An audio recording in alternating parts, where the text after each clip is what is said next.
Claire, can you call the roll? Len Erickson, Here? Dan Haggerty, Here. Barbara Mathewson, Here. Dave Olson, Here. Michelle Weil, Here. and Claire Toutant. I'm here. Everyone's present. Okay, thank you, Claire. At the start of the meeting, I mentioned that when there are requests for speakers from the audience, I'll ask you to raise your hand to identify yourself and call you from that list. So with that said, I'm going to go ahead and start our meeting with the Supervisors Report. Carrie, would you go ahead? Sure thing. Hi, can you hear me okay?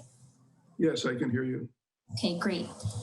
Good evening, everyone, Midcoast Community Council members and community members. My name is Carrie Dahlman. I am a staff member from Supervisor Don Horsley's office at the County of San Mateo. My first update this evening is about Census 2020.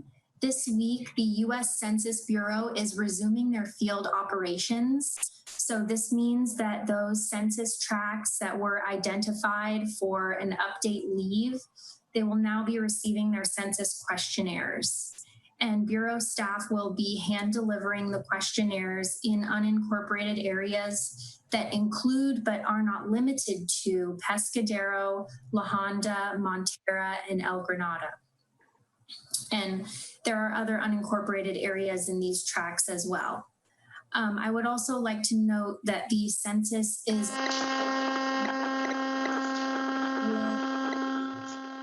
sorry, just hearing a little bit of feedback. The census is available for completion online and over the phone, and I will paste the census completion link in the chat box. My second update this evening is a reminder that the Planning and Building Department is hosting a virtual conversation this Saturday via Zoom. The topic is an overview of the Connect the Coast Side plan, and we will be having small group discussions as well as a large group presentation. We hope you can join us and all are welcome to participate. I'll also paste that meeting information as well as a link to sign up for the virtual conversation in the chat box. And my final update this evening is that this week on Tuesday, the Board of Supervisors approved to extend 2 emergency regulations. One was on the county-wide temporary moratorium on evictions for non-payment of rent for residential tenants that are directly impacted by COVID-19. And the second one was on the temporary moratorium in unincorporated areas on eviction for non-payment of rent by small business commercial tenants that are directly impacted by COVID-19. Each of these regulations was extended for 30 days, June 30, 2020. That is my final update, and I'm open to any questions. Thank you. Okay. Claire? Claire, could you raise your hand? We need to bring it up.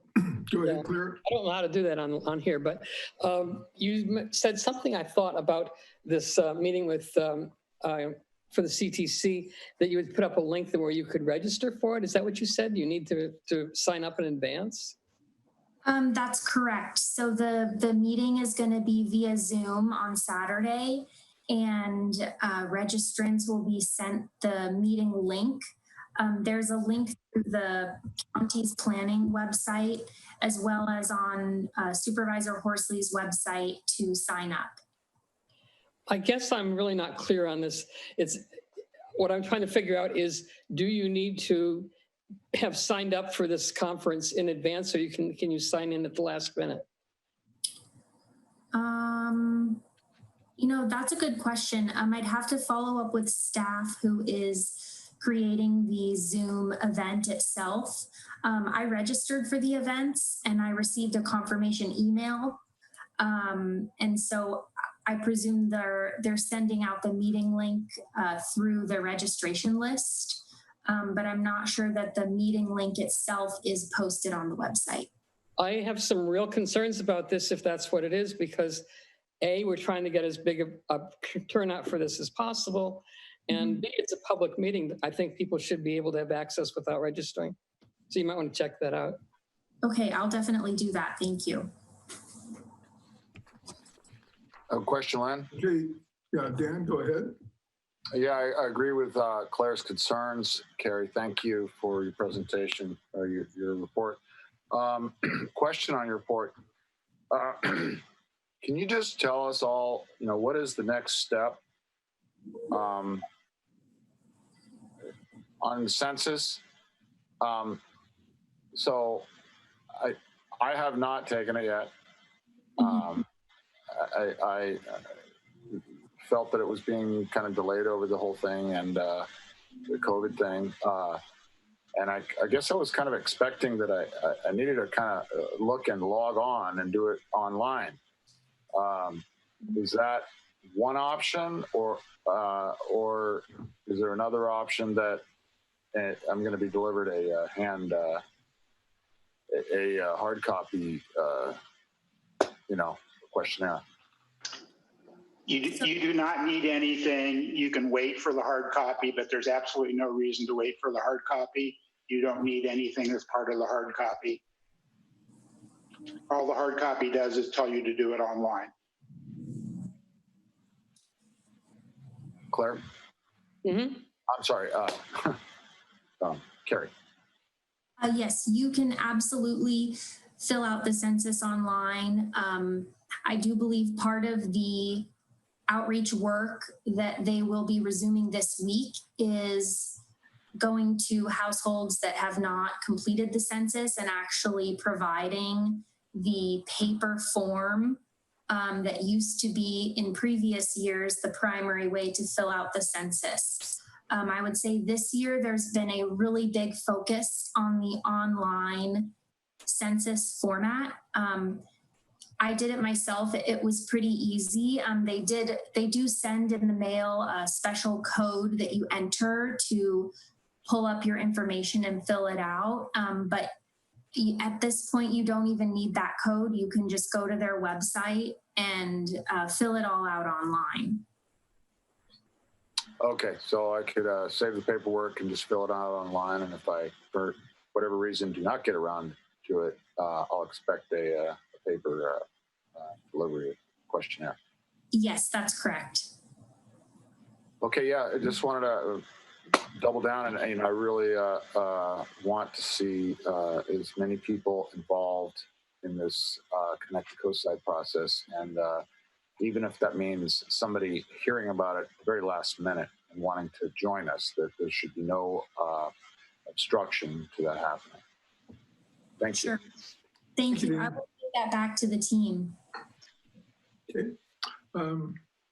Yes, Claire? Actually, Carrie, the first meeting is, I guess, 3 days from now. So it's important to get this straightened out. Thank you for doing that. Sure thing. Okay. Just a quick check for everyone. The raised hand can appear in different places, but it consistently will show up at the bottom of the participants list. So if you show the participants list at the bottom, you should see a button that says raise hand. So everybody would just go ahead, raise hands. Let's see if we can all do it. Okay, looking good. See quite a few. Okay, so next, are there any other public officials here? Okay, that being said, we will move on. Next item on the agenda is public comment. Len, we have run requests from Sue Ranieri. Okay. Sue, go ahead. Thank you very much. I actually live just south of you in Half Moon Bay, and I wanted to start a conversation because I think the whole coast side has to be working together to address the issues we're having with all the traffic coming over the hill. Basically, every weekend is pumpkin festival level traffic with no pumpkin level quality management. And I think there are so many things that are available to us to consider, like using the school lots, opening up El Granada, Hatch, Cunha, the high school, we basically have over 100,000 people coming over every weekend, and there's got to be a revenue model where we can enhance our community instead of creating the health safety, life safety issues that are going on right now. Everyone deserves access to the coast, but what's happening now is the way it's happening is so haphazard and dangerous. People are truly at risk. The environment's at risk. There's no restroom facilities for all these people that are visiting. It was a scary 3 days this past weekend.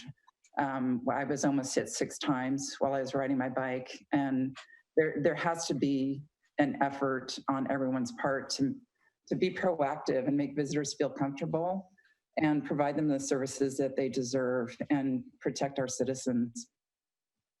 Thank you. Thank you. I may be appropriate to report that I had some private email from one of the supervisors that in response to requests from the city of Half Moon Bay and some private citizens, they are considering dropping the 8 to 5 restriction and opening the parking lots again. Can I respond to that? This issue existed a year ago. I wrote the same letter to the council a year ago when the lots were open. There are too many cars coming over and not enough spaces for them, and they're just going wherever they want. So it's bigger than COVID. It has nothing to do with COVID. It has to do with managing visitors in a way that's sustainable and safe. Claire, did you raise your hand? Claire, you're muted. Claire, you're muted. I am not, yes. I don't know if I raised my hand or not, but there is an additional public comment. Go email. ahead. Yeah, can you read it? Sure. This is from Terry Eichelbarger, who is on the LGBTQ plus Commission of San Mateo County. She says, thank you to each of you for all the work you are doing at this time. I wanted to lift up that June is LGBTQ Pride Month in San Mateo County, and many cities, as well as Pescadero Municipal Advisory Committee, are making a special effort to recognize the month in an official way. As a member of the San Mateo Commission, I've already sent a letter outlining the many ways to do this. I hope you'll consider it, even if it's just a mention in your opening comments next month. Thank you. Thanks, Claire. Anyone else with comments? Okay. And any announcements from the council or anyone else? Okay. The next item on the agenda are comments from the public on items not on the agenda. If any member of the public wants to speak now on items not on our agenda, would you please raise your hand? Okay. Seeing no raised hands, we'll move past that. Again, I would think there was no one raising hands for further announcements. So we'll close that item and move on to the consent agenda. There's one item on the consent agenda. Those are the minutes for our May 13th meeting. I'd like to receive a motion for accepting our minutes. I so move. Second? A second. Okay, seconded. Claire, can you call the roll? Len, Yes. Dan, Yes. Barbara. Yes, okay, she's nodding her head. Dave, Yes.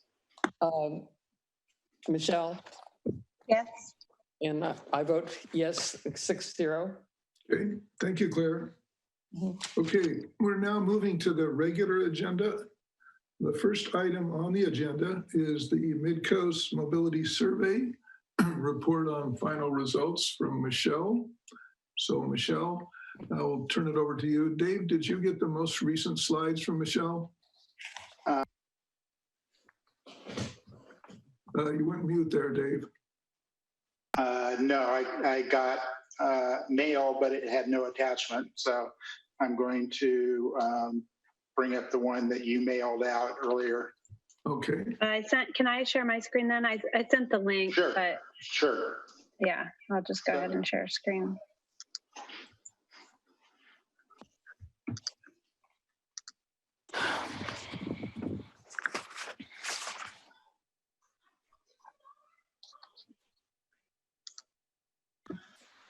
Sorry, can I just quickly ask that we kind of go through the results relatively quickly because there's going to be a lot of questions afterwards. So I didn't want to spend too much time. Okay, let's have the presentation. Sure. Have you been able to share your screen? It says I'm screen sharing. Do you not see that? I see it. Okay, we're good. I now. see it. Okay, good. Okay, perfect. So I mean, some of these slides I can breeze through because we did have the update at the last meeting.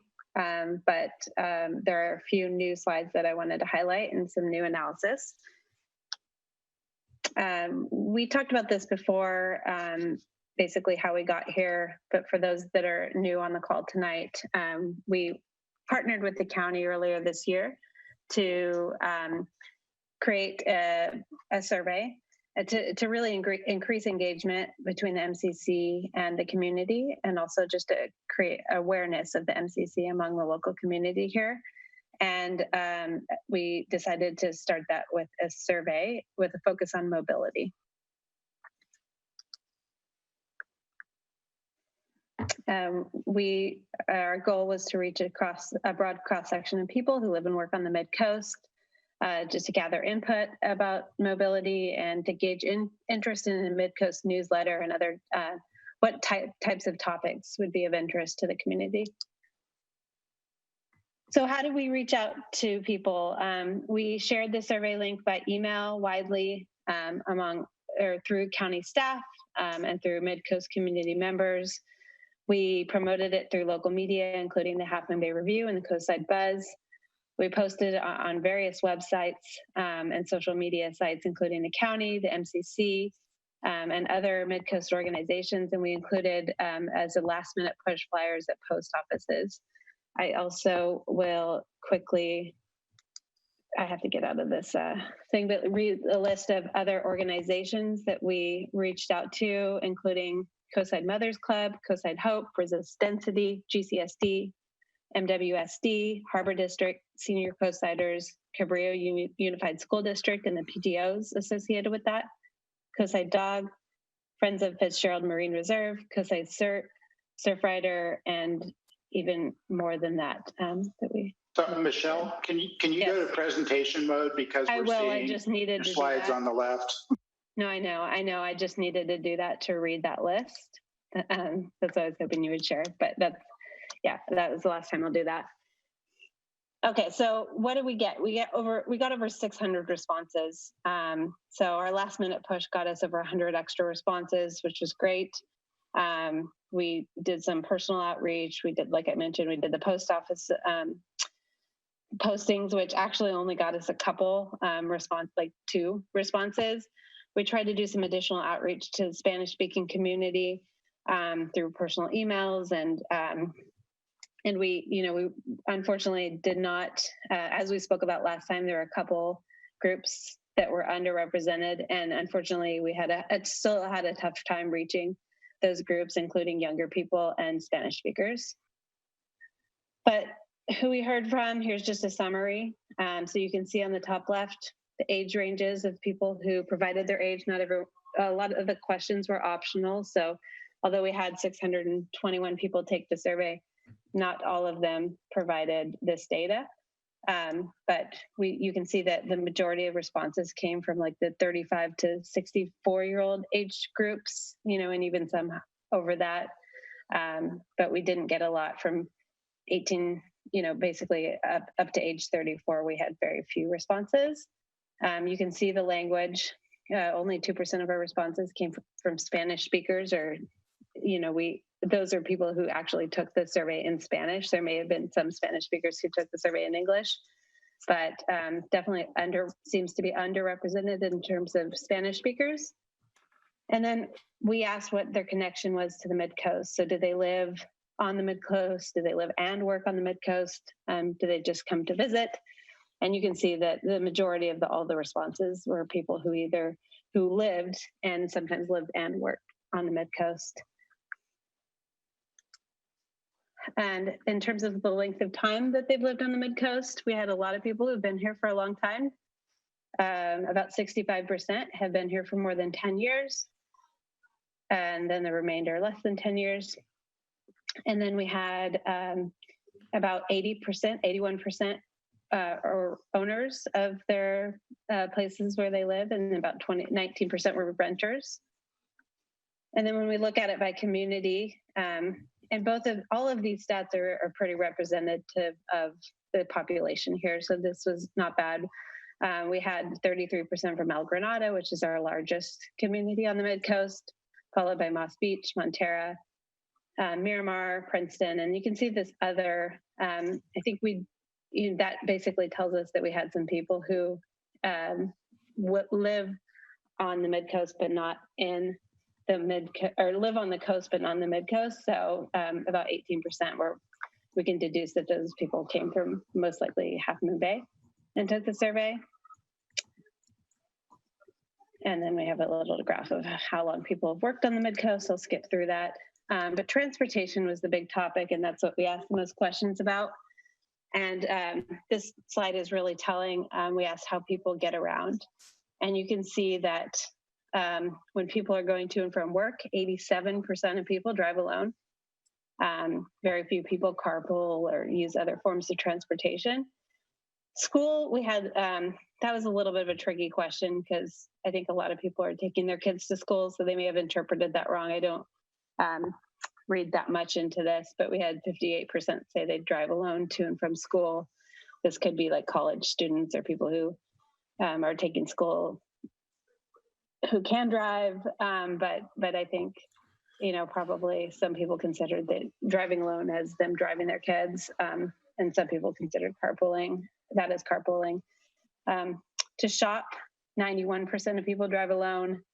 And then for recreation is the only thing that really more people are taking other forms of transportation than not, but still 45% drive alone, 15% carpool, 24% walk, which is great because we have so many awesome, recreational opportunities within walking distance. 15% ride a bike. But still, I think the main message here is that people are primarily driving by themselves to get to and from places. And this question, and just a note on the open-ended questions, we will be preparing a PDF of all of the open-ended responses, anonymized, but just so everyone can take a look, and we'll post that on our website.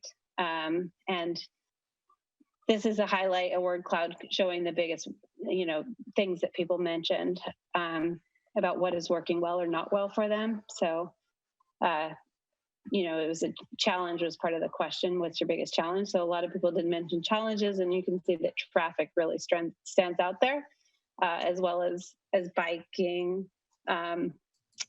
This drive, there's not a lot that you can read into this, but you can see some of the words that people mention. But Michelle, any idea what that get went with? No, I don't. I think I don't exactly know what that went with, but let's look at the open-ended, but some of the detailed questions or answers that we pulled out and see if we can figure that out from there. I should also say that Ellie Dahlman from the county spent a lot of time analyzing this data, and there's some really interesting insights that we will be able to pull out. Like I said, we'll make available all of the open-ended responses so everyone can look through all 400 plus of them themselves. But at a later date, we plan to have some more detailed analysis. Unfortunately, because fortunately and unfortunately, because we extended the date of the survey a little bit, we only had a few days to do the analysis, so we didn't get into the level of detail that we'd really like. But we will continue to work on it and present kind of more summarized results of the open-ended questions at a future meeting. So what's working well? Timing, if I leave before 7 a.m., I can avoid bad traffic. And again, we told people to think about what their life was like before COVID. So this is, I think we all know that traffic patterns have changed pretty dramatically in the last couple months. But, I think this was the case prior to COVID, that That's pretty much if you want to avoid traffic to get anywhere on the coast on the weekdays, you need to leave by 7 a.m. Someone said walking to the beach works well. Someone said they used the bus and found the service extremely convenient and pleasant. Walking and bicycle riding works best on the coast side. Being able to live in a beautiful setting. Someone said I love their commute between Montara and Half Moon Bay.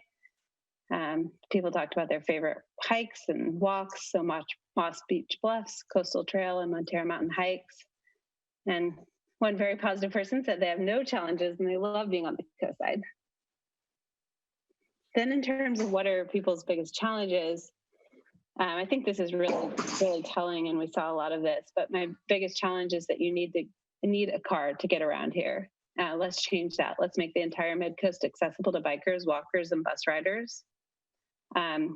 This was, the next comment is actually since the COVID changes, so the reduced bus hours make it hard. I get off work at 6:30 a.m. and have to wait till 8:40 a.m. to get home.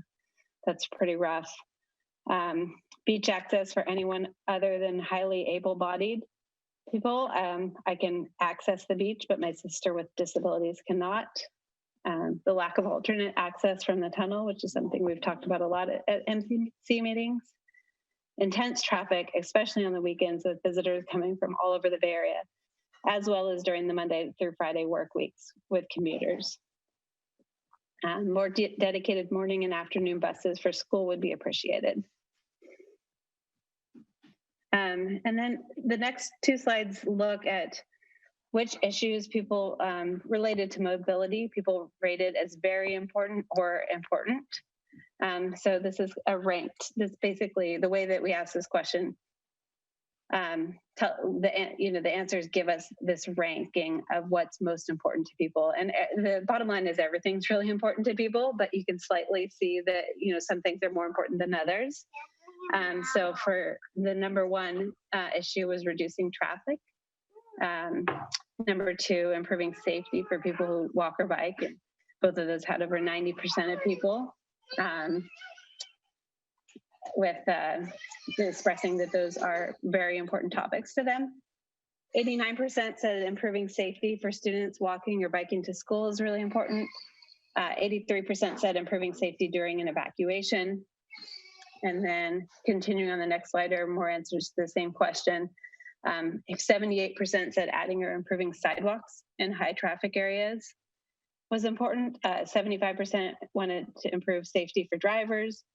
65% wanted to improve bus service and access to bus stops. 48% wanted to make it easier to access parks and beaches. And only 26% wanted to add more parking.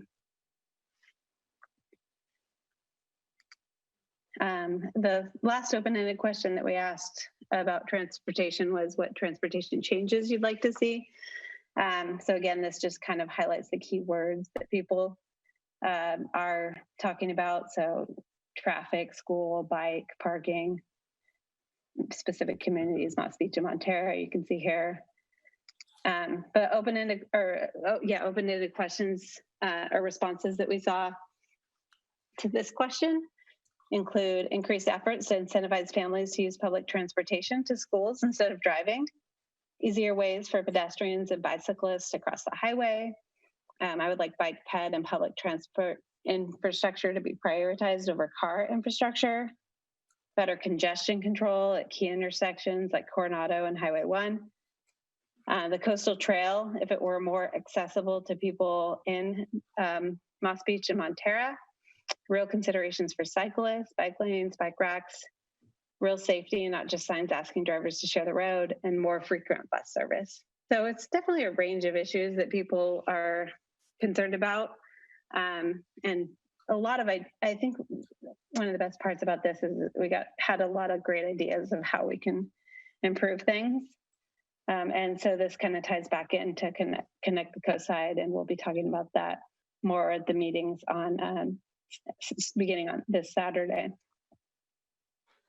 The second half of the survey is about communication and how we can increase communication between the MCC and the community. So we asked how familiar people are with the MCC. And 41% of people who took the survey are not familiar at all with the council.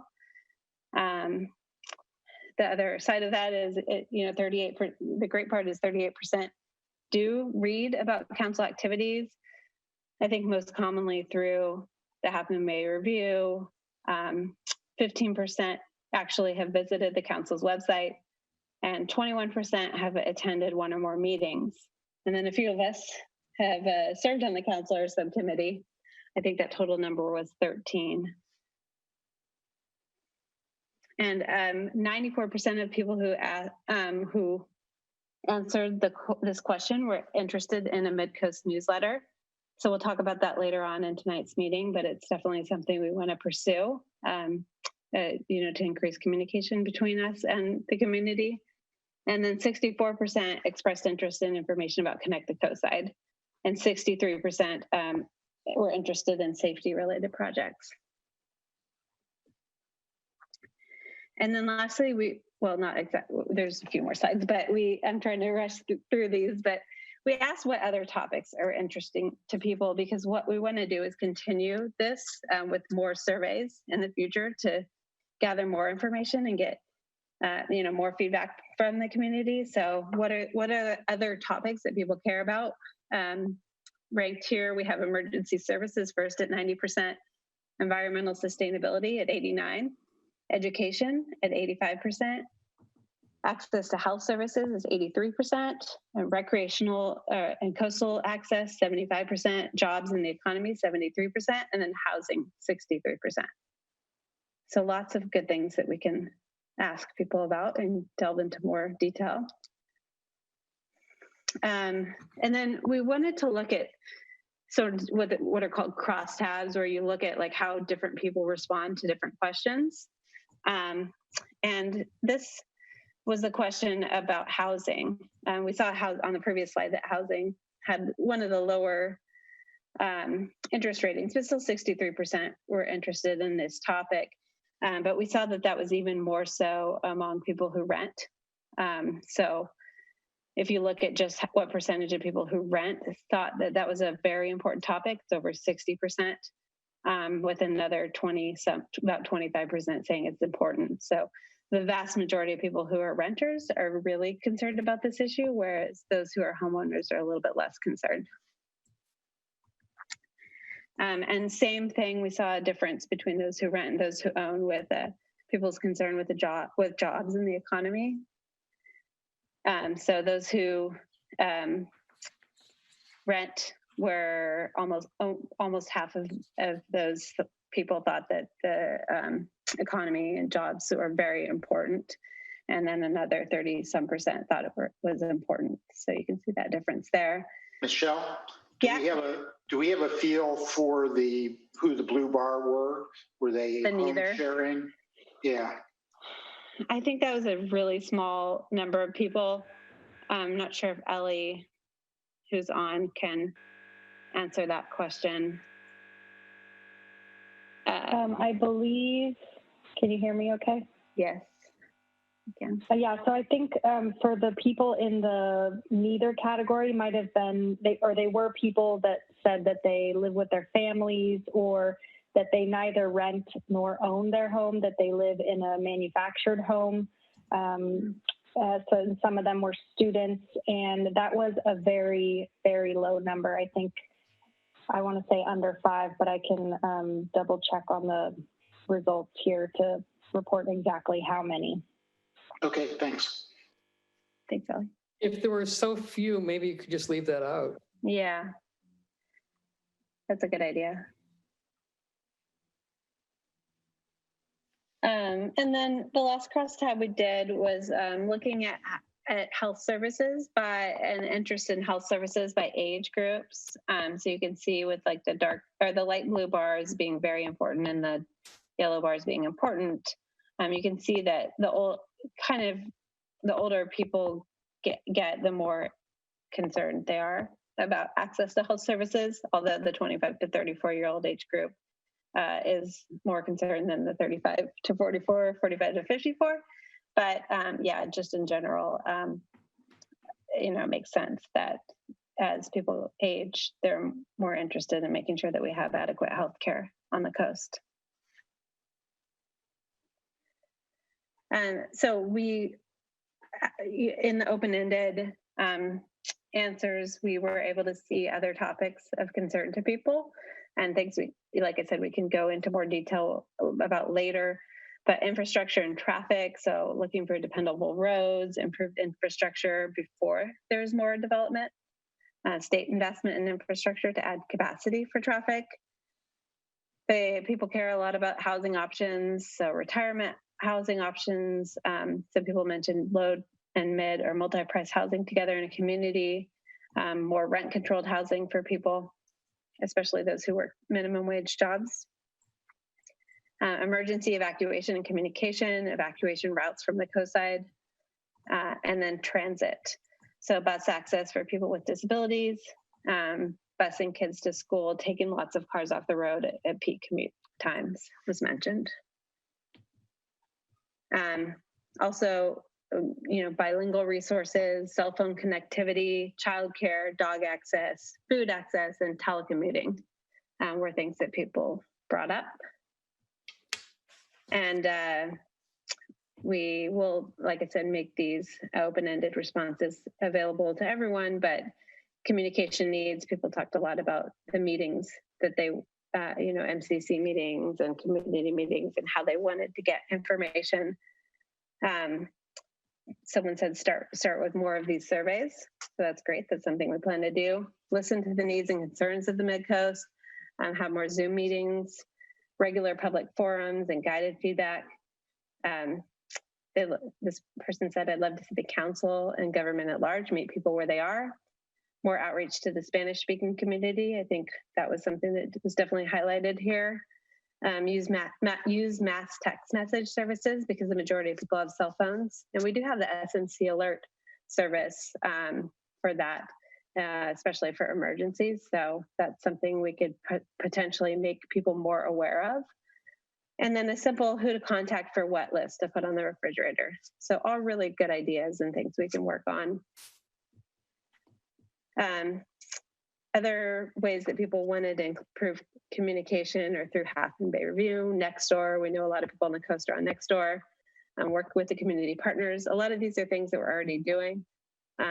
Social media, so Twitter, Facebook, Instagram.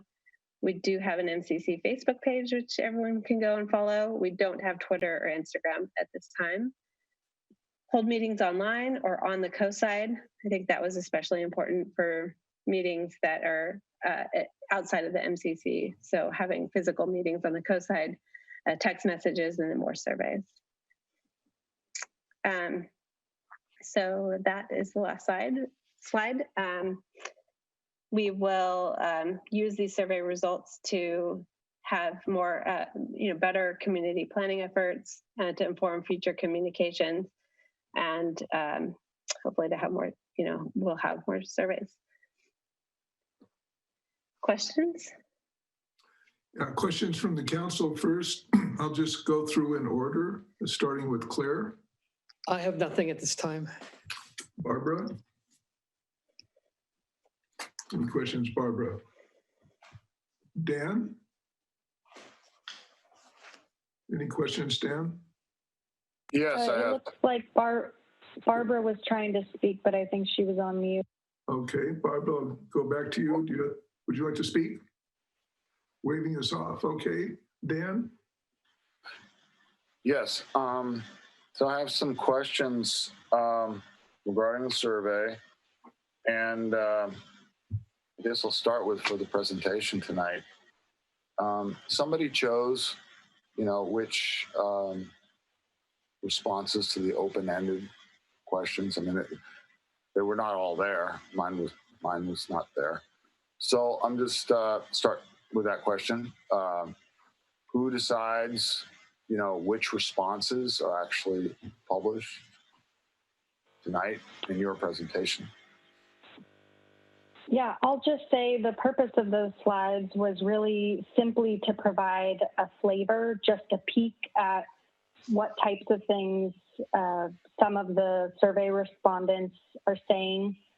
We received over 600, maybe 700 individual open-ended responses to the questions throughout the survey. And so, it wouldn't be possible necessarily to put every single response onto a slide, but as Michelle mentioned, staff does plan to do some additional analysis, which will just take a little bit more time to suss out some of the common themes that we're hearing among all of the responses to each of the questions. Okay. And yeah, thank you, Ellie, for reaching out to me. I'm sorry I wasn't able to get back to you. Busy, but also I wanted to be able to ask these questions in a public forum to benefit the community. Yeah, and so just know that, by posting some of these, it has an effect, and somebody's choosing which ones. It has an effect to everybody watching as to what people are saying. So it's almost kind of like a trouble area, slippery slope, as where you start and what you choose if it's not complete. Yeah, and that's why then we're going to go ahead and post all of the responses. Okay. Most people online. won't be able to read all of them. And that's, I was just going to say one other thing. We know many people won't necessarily be able to read all of the individual responses because it takes a lot of time. I've started to read through them, and my hope is that by reading through them, I can help to categorize them in a way that allows us to have sort of a summary, high-level summary of what some of the key common threads were, if there are any throughout the responses. And so I took my survey, I think it was the last day. And it appears that I took a different survey than others. So survey was changed, in real time. Could we talk about how I noticed there was some language changes to the questions. Personally, I felt a lot of the questions were leading. And I just wanted to reiterate that. You hit your 3-minute limit. You'll have time after others speak, but could you wrap this section up quickly? Let me just respond to that quickly. I don't believe that the survey was changed at all. Ellie, correct me if I'm wrong, but the survey remained consistent from the beginning to the end. There's logic applied. So depending on how you answer a question, you may or may not get the subsequent questions. I think that was only applied to, if we asked if someone lived on the Mid-Coast, then we would ask which community specifically they lived on, if they did live in the Mid-Coast. And if they said they worked on the Mid-Coast, we would ask them like very standard logic questions. But other than that, I don't believe anything was changed after the survey was launched. Ellie, correct me if I'm wrong.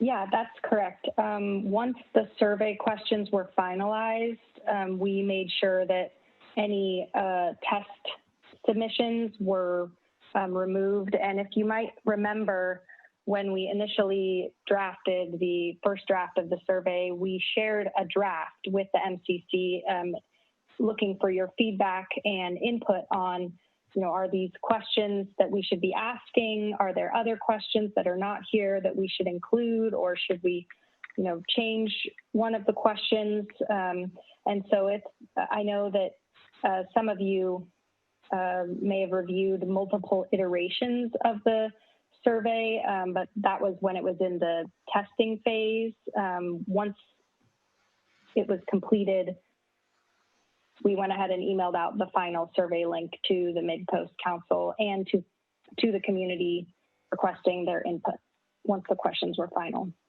What was and the it was date translated at that time too. Yeah, what was the date? It was in April, and I can look at, if you come back to me, I can confirm when the first survey responses were received. Yeah. So Ellie, why don't you check on that? I'm going to go next to Dave. No clarifying questions or other comments right now.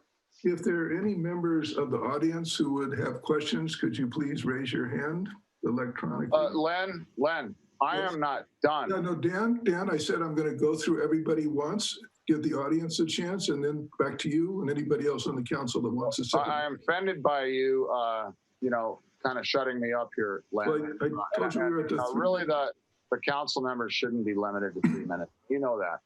No, I hear you. So from the community, we have a question from Anne. Anne, if you could unmute and speak. I've unmuted her. Anne, can you hear me?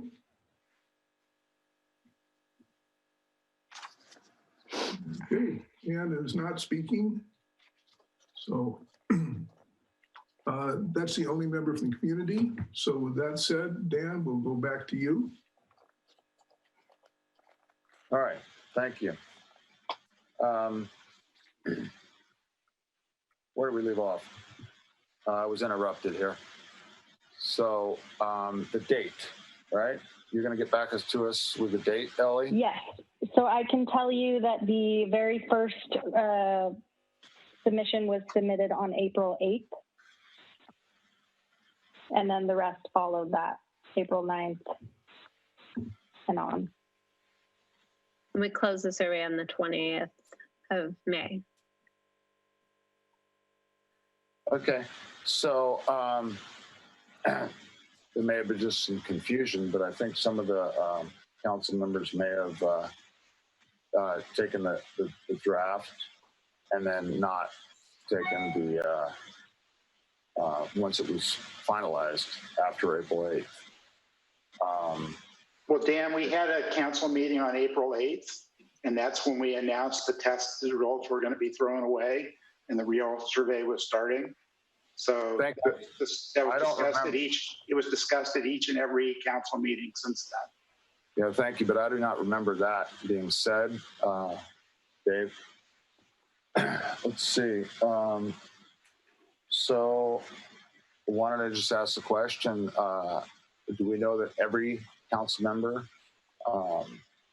has their survey was accounted for? I believe that there's no way for us to identify each individual survey submission unless you submitted an email address. That would be the only, way potentially to identify a submission. So, I think really the purpose, we absolutely welcome all the MCC members to take the survey when it was open.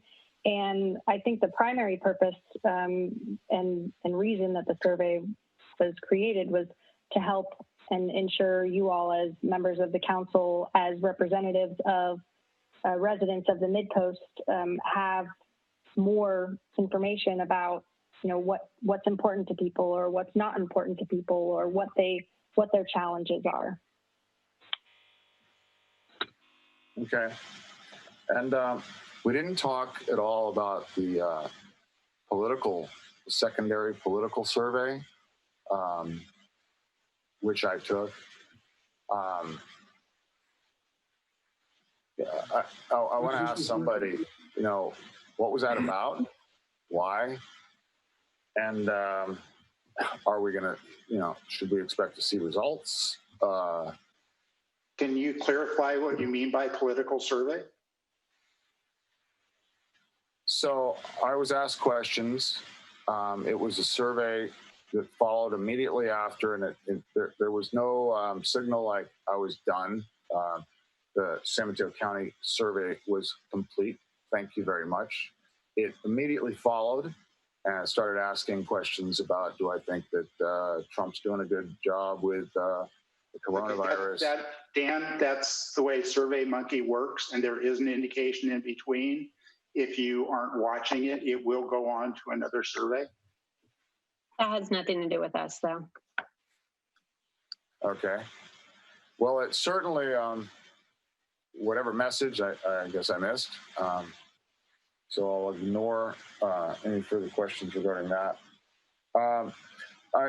Some people have told me that, under the COVID situation and the extreme financial demands. Dan, you've gone through another 3 minutes. Could you give me a feeling for how much time you want to take?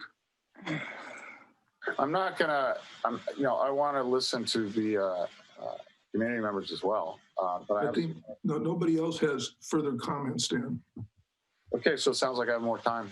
I don't want to. I would like to limit it. There's other items. Okay, give me 4 more minutes. Okay. Okay, so I just want to reiterate, for the community members on the call that, as this whole process started, I, asked for transparency. There was a committee of 3. I was asked to remove myself from the committee. Since then, I've been off the committee. I haven't heard anything. I'm speaking from, transparency. I want to know that this is a completely fair survey. And personally, I believe that it's not reached out enough. There wasn't enough outreach. Again, I keep meeting people that knew nothing about it and did not take the survey.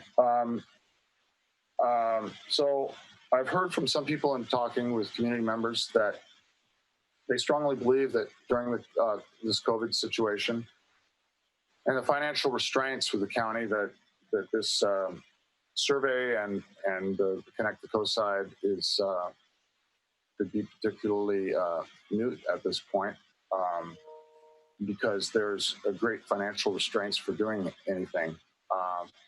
So I wanted to hear a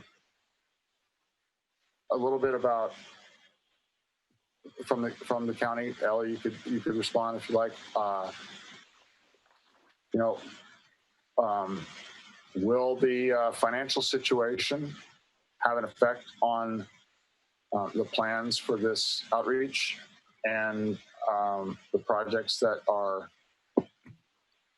Let me slip back a little bit. Dan, I'm going to interrupt Yes, you. Those will come up under the final item when we return to look at further outreach and newsletter, et cetera. So could you hold those types of questions for item 4D? Okay.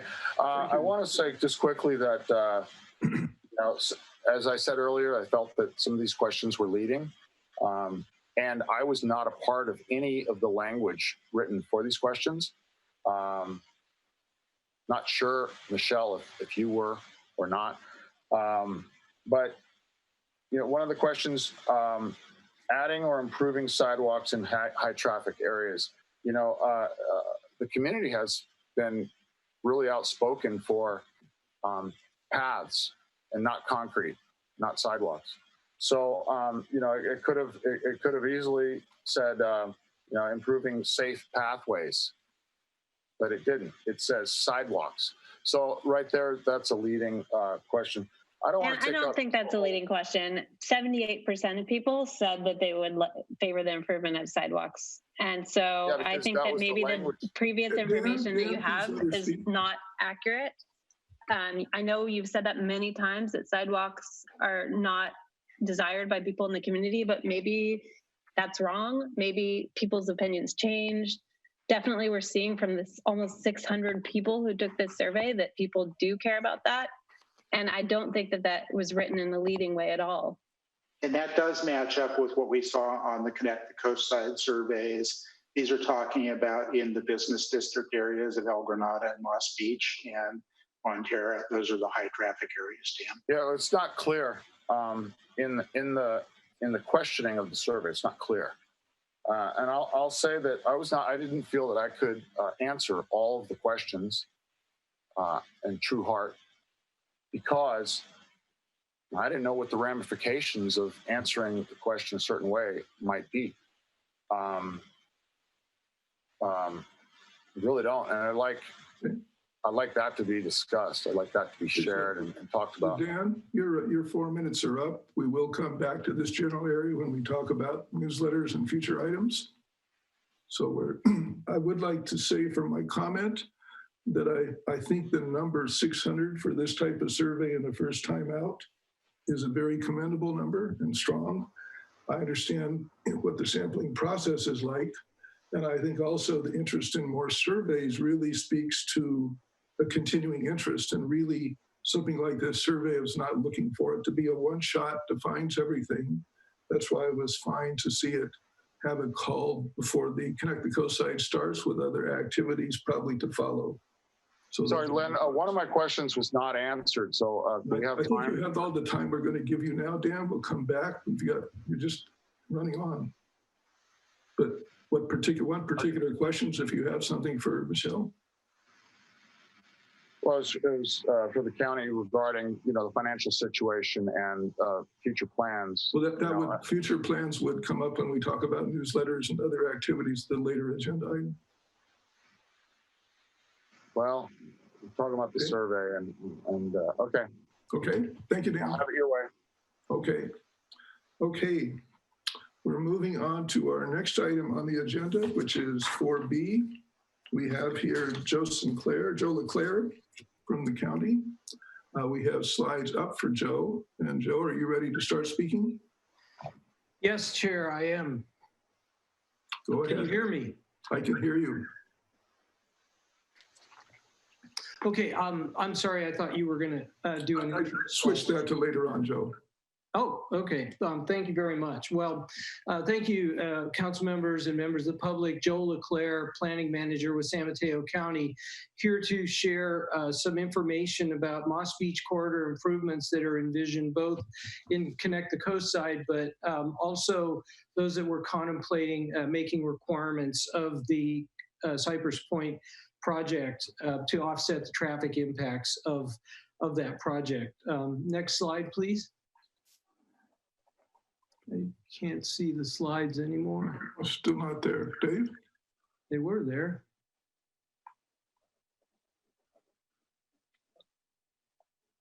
All we have is a blank screen and just the header of the file. Oh, there we go. Okay, so tonight I want to share our current vision for the approach to achieving the long-term vision for coastside mobility through phased improvements in Moss Beach, and also share our recommendations concerning the requirements for transportation improvements for the Cypress Point development in Moss Beach. Next slide, please. Of course, we want to get your feedback on these proposals, as Len pointed out. We'll point out later, I guess, his remarks that longer term projects will be discussed again in the upcoming virtual Connect the Coastside meetings on May 30th. And while we're on that, I'm working with our Zoom expert to convert the meetings to, I'm just going to take a hiatus from this presentation and talk very briefly about the approach to registering for the meetings. We settled on having people pre-register for two reasons. One, we wanted to make sure that we had enough facilitators on hand to have a good experience for people in the breakout rooms. We wanted to make sure that we could keep the breakout rooms small, 4 at most 5 people. And so we wanted to make sure that we had enough facilitators on hand for that. And second, we wanted to avoid some of the Zoom bombing problems that were occurring. But in any case, we're working to open up the registration or the access to those meetings so that people can access them last minute, as Claire described. The next slide, this slide is the correct one. So by phasing in improvements in the corridor and the coastside in general enables us to implement improvements that support the long-term vision, to enable us to be nimble in the face of changing funding landscape that was just referred to, and also to allow more data collection and evaluation and exploration of demonstration projects and other ideas that may emerge as we work through implementing Connect the Coastside. Next slide, please. So this map provides an overview of the phase 1, or sort of the first 5 years of improvements that we'll focus on in the Moss Beach corridor. And these are primarily improvements that would be associated with Cypress Point, but not exclusively. For example, the Cypress Avenue roundabout in the south is not associated with that project, but it's a near-term project, and intersection control at either California or Ethel would be associated with that project, although those California currently meets a signal warrant absent the Cypress Point project. So, and that was identified in Connect the Coast side quite some time ago. So we've recognized the need to do intersection control in that area for some time. And also we'll continue to do ongoing operations and maintenance and small scale capital improvements in the area and data collection and evaluation. But I'll get into the details of these little symbols later on in the presentation. Next slide, please. So phase 2 is the starting to get into longer term projects. These are grant funded projects or tax funded projects that it will implement Connect the Coast side, the county's active transportation plan that's currently under development, the countywide active transportation plan, the CCAG bicycle and pedestrian plan, and others, such as Reimagined Samtrans. We'll implement temporary improvements as needed for proof of concept. So we want to be able to explore traffic calming measures and that will improve pedestrian safety in a kind of a temporary manner, and then to ensure that they will work well before pouring concrete and making things permanent. And we want to work with Samtrans to improve bus service, and of course we'll need to work closely in partnership with Caltrans and other agencies in order to implement all of these projects. But you see that the parallel trail would be one of the key improvements that's part of this phase. Safe routes to schools, pedestrian crossings, in addition to those that would be provided by intersection control at controlled intersections, and bus stop amenities, temporary improvements such as bulb outs and other traffic calming ideas that I just mentioned.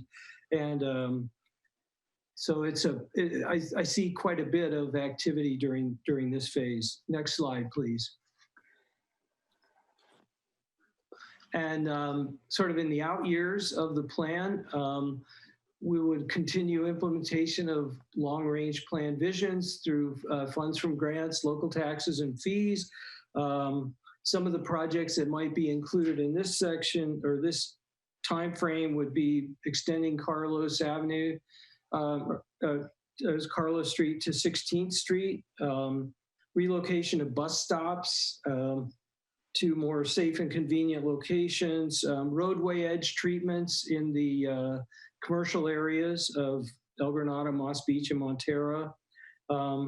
And of course, continued efforts to secure funding to complete the vision of Connect the Coast side as updated over time to reflect community priorities and funding availability and changes in mobility options for coastside residents and visitors. We hope that over time, with an increasing variety of mobility options, it may have an influence on what some of the future investments are. Next slide, please. So here's a summary of what's included in phase 1. We're gonna propose improvements as a part of the Cypress Point project. Focus are on low-cost, high-impact improvements that further the Connect the Coast side vision, and as well the other planning documents I mentioned. Again, informed by feedback from the council, from the community, site visits, internal review, and of course funding. And conceptual with continued study and discussion. So with that, I think that we'll go to the next slide, please. So Cypress Point on-site requirements that are contemplated include strategies to encourage walking, bicycling, and transit use. So one of the things that we want to make sure is that there's a clear and inviting pedestrian site access from Sierra into the project site that leads to a central transportation information center that includes a covered bicycle parking and bicycle repair stand and the information about destinations and travel times by bicycle, by foot, by transit to various destinations that people may want to access. And in that way, trying to encourage the use of alternative means of mobility. Next slide, please. Other on-site strategies include a provision of low-cost bicycle tubes and other repair materials to ensure that folks can continue to use their bicycles, maybe when they can't afford to fix them up themselves. Transit subsidies and promoting participation in the CCAG pilot program for rideshare to transit. So this is a brand new program funded by the Bay Area Air Quality Management District. It's a carpool program to enable people to carpool with others from their destination to transit, such as Caltrain, BART, and perhaps located bus stops, but the idea being that people would have better access to transit through this program, and then unbundling the parking costs so that people would have to pay for their parking spot separately, so that they have to make that choice about whether they want to pay extra to have a parking spot in the vehicle on site. It's been shown to be effective at reducing on-site vehicles. Next slide, please. So for pedestrian improvements, the project is already proposed building a sidewalk along the project frontage along Carlos. We want to see improvements at intersections to create high visibility crosswalks and stop yield bars and improved ramps at certain locations along the walking route from Sierra to Stetson and down California to Ethel at the bus stop location there. And we think that these mostly painting and striping improvements and some sidewalk construction can improve the pedestrian environment for folks wanting to walk downtown. Next slide, please. We also want to see improvements to the bus stops on Ethel, concrete pads, ADA accessible with benches, and it's possible that one of these may be linked to a project that's being proposed on the corner of Ethel in California, a small apartment project there. And they also, if that project goes forward, they'll also build sidewalks on either side of their project corner on Ethel in California. And if not, the Mid-Penn project would be required to extend the sidewalk along California. Next slide, please. So improvements that we have envisioned at Carlos include incorporating the findings from the Highway 1 Safety and Mobility Study, Phase 2, and that would include restricting turns from Carlos onto Highway 1 to right turn northbound only, to paint the median on Carlos to narrow ingress and egress and channelize right turns as feasible to create an acceleration lane and to increase sight distance. Along Highway 1, we want to clear the landscaping south of Carlos on the bank to increase sight distance for approaching vehicles, and work with Caltrans to install painted medians with left turn bay southbound onto Carlos and northbound onto Lighthouse Drive. Next slide shows these concepts as they were envisioned in the Highway 1 safety and mobility study. So the painted medians, the right turn only, and the brush clearance to improve visibility. Next slide, please.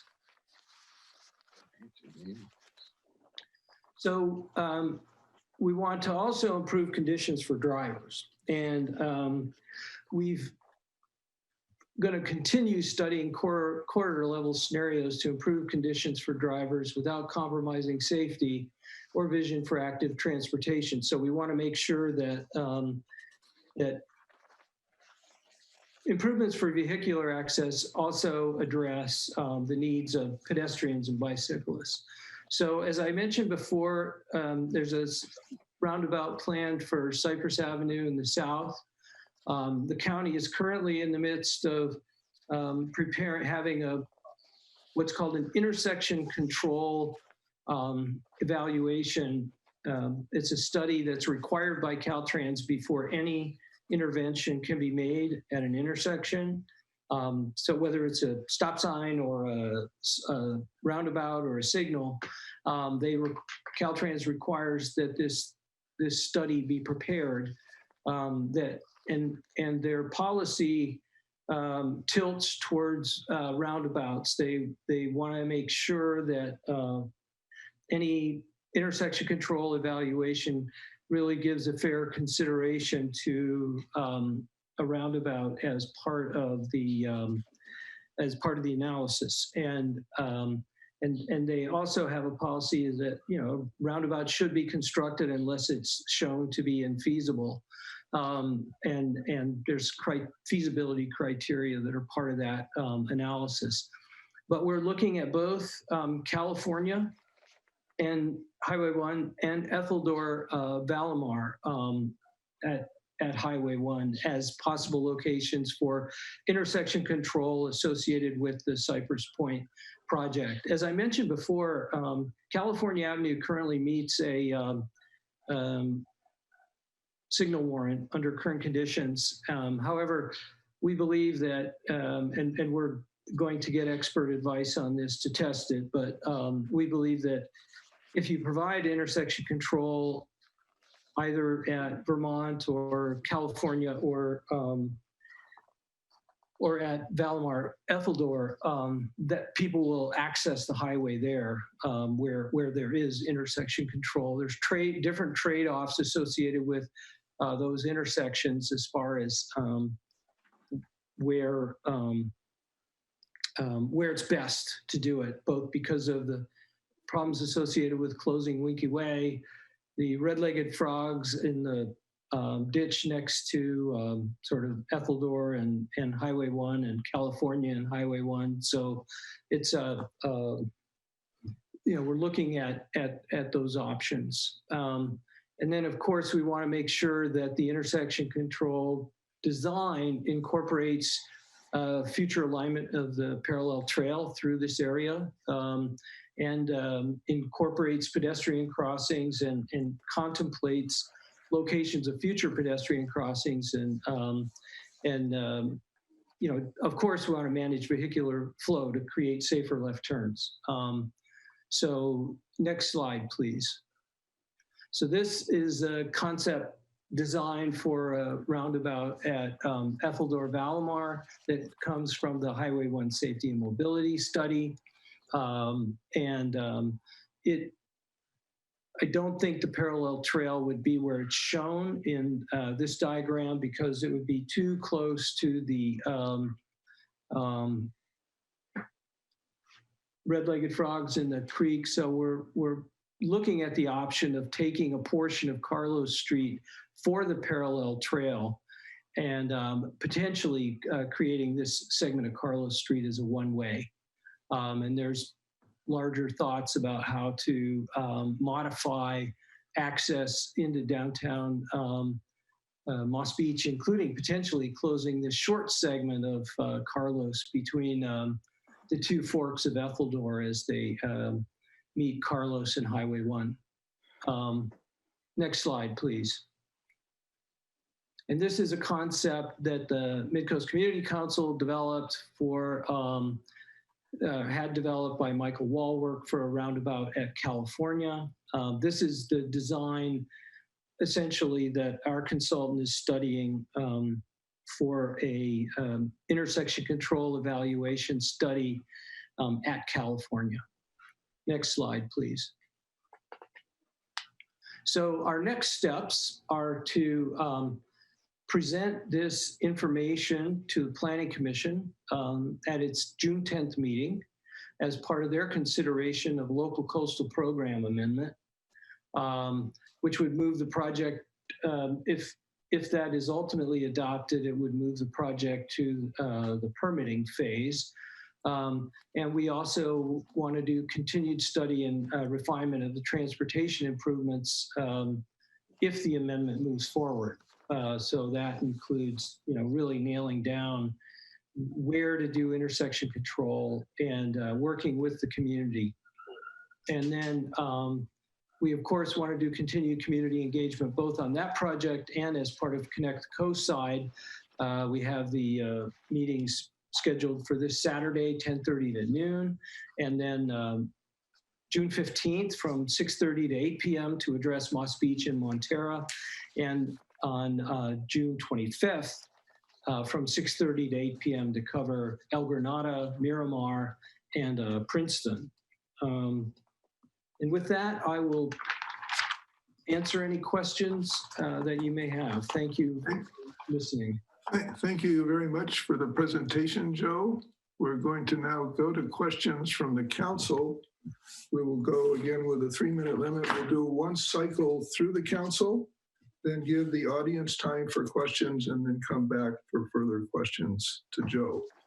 So that said, I'm going to this time start in the reverse order. Len, before you start, are we doing clarifying questions or clarifying questions and comments? I think we'll put them both together. There's just quite a bit here. So we'll do one cycle that way.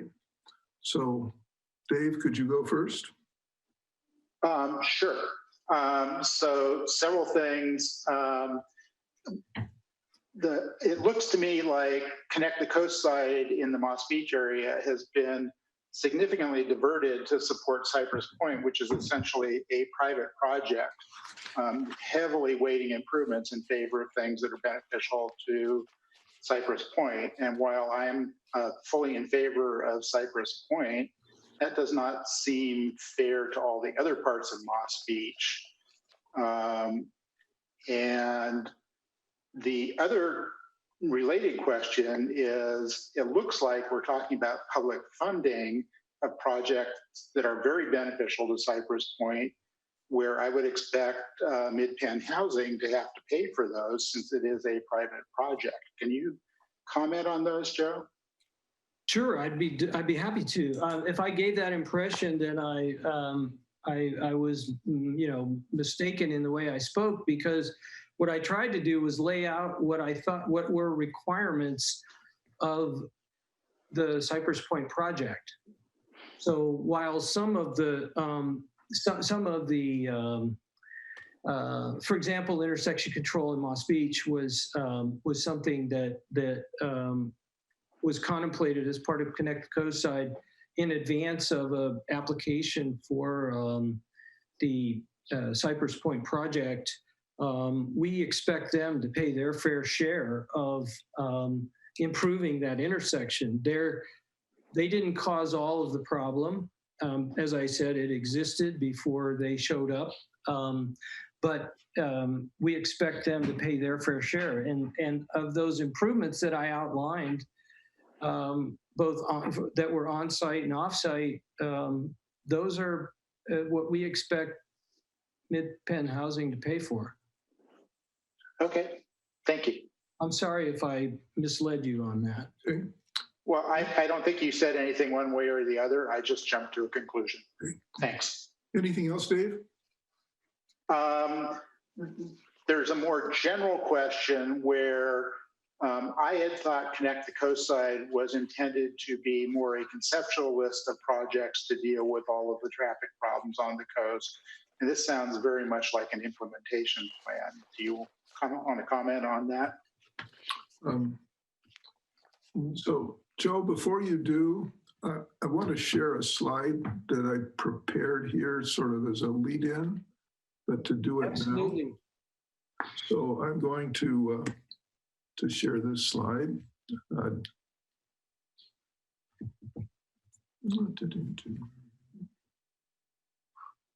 Let's see.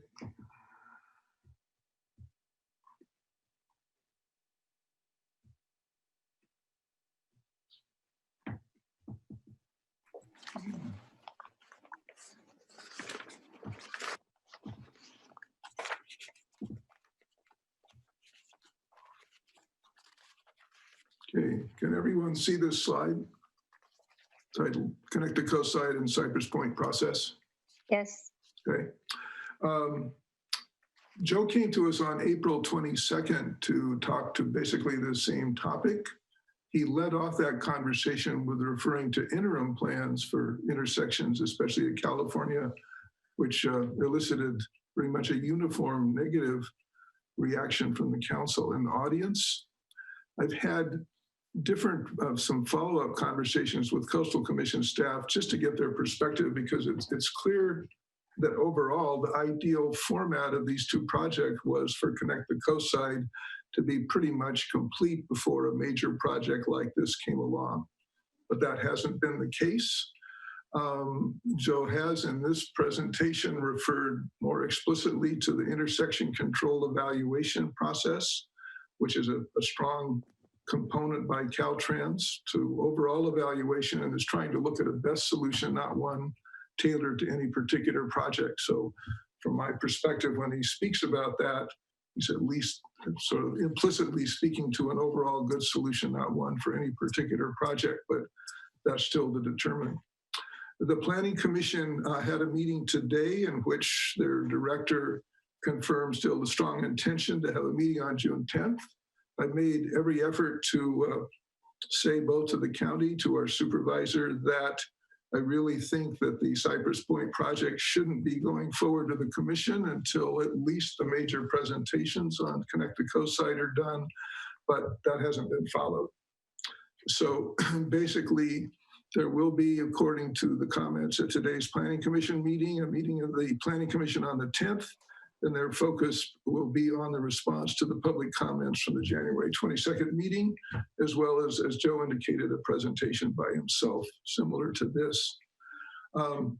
So consequently, a letter that I had proposed to be considered in conjunction with this item really is not moot. I don't think it basically spoke to a postponement past June, but rather than that, I will, at the end of this item, speak to having a special meeting that could be in the place to consider the staff report once it comes out and MCC comments on Cypress Point after the staff report is out. And that would necessitate a special meeting on June 7th, the Sunday before the meeting. I just want to say that in advance so people know where that's going.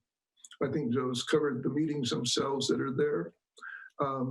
So that'll come at the end. We also will get Joe speaking to some options that we as MCC members have for different ways to participate in these virtual meetings. But with that said, then going back to Joe. So Dave, did you have any further comments? Well, you did that before he answered my previous question on much of this phase one looking like an implementation plan, where my understanding was Connect the Coastside was supposed to be a conceptual plan on how we would deal with traffic and reduce impact and everything else. Okay. Next up is Michelle. Wait, Joe didn't answer that. Oh, I'm sorry. I got a question. Joe, do you want to speak to that? Sure, I'd be happy to. Thanks, Dave. So the phase one we expect will be a mix of improvements that, so just sort of what's going to happen in the first 5 years, and we believe that we will seek, as far as Connect the Cosign goes, we're going to seek grant funding to extend the parallel trail north from El Granada. And that was, we were successful in getting the grant funding for, the first segment. And so that'll be one of our first priorities. We want to deal with these intersection control issues, both at Cypress and in Moss Beach, in either California or at Valmar, Ethel, Doran, and that is, a pretty big undertaking right there in itself, to solve both of those and make other, modest improvements to pedestrian and bicycle access in the area, while we're trying to kind of mobilize and get positioned in the outer years to implement basically more expensive and challenging components of Connect the Cosign, and including things like setting up a development fee that would help pay for these transportation improvements. That'll be in the early years, so that and implementing the land use controls like merger program, lot retirement program. Those will all be part of phase one. But I was just asked to focus on the Moss Beach corridor, so that's what I did. So next up is Michelle. The order I'm going in is Michelle, then Dan, Barbara, and Claire. To members of the audience, if you want to speak on this item, you should go ahead and raise your hand now electronically. As I mentioned, the participants box has a place for you to raise your hand. Now, next up, Michelle. Yep. Thanks, Joe. This is kind of a clarifying question.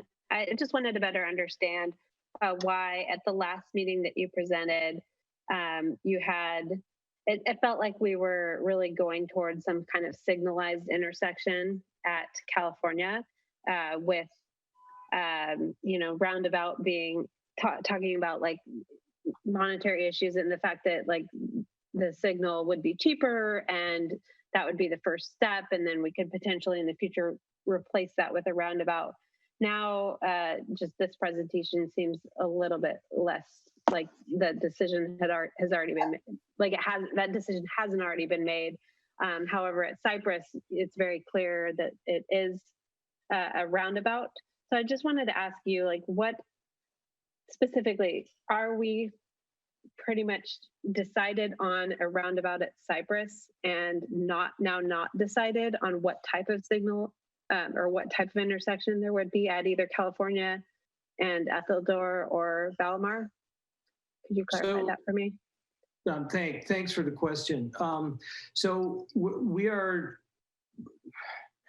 not 100% sure that we can do roundabouts at any of these intersections, but we are both required by Caltrans in their ICE analysis process to evaluate them, and we are predisposed to roundabouts at these intersections. That is the position that we have taken throughout the last couple of years of the planning process in representing this, based on feedback from the community. We've heard loud and clear from the community that they don't want signals, they want roundabouts.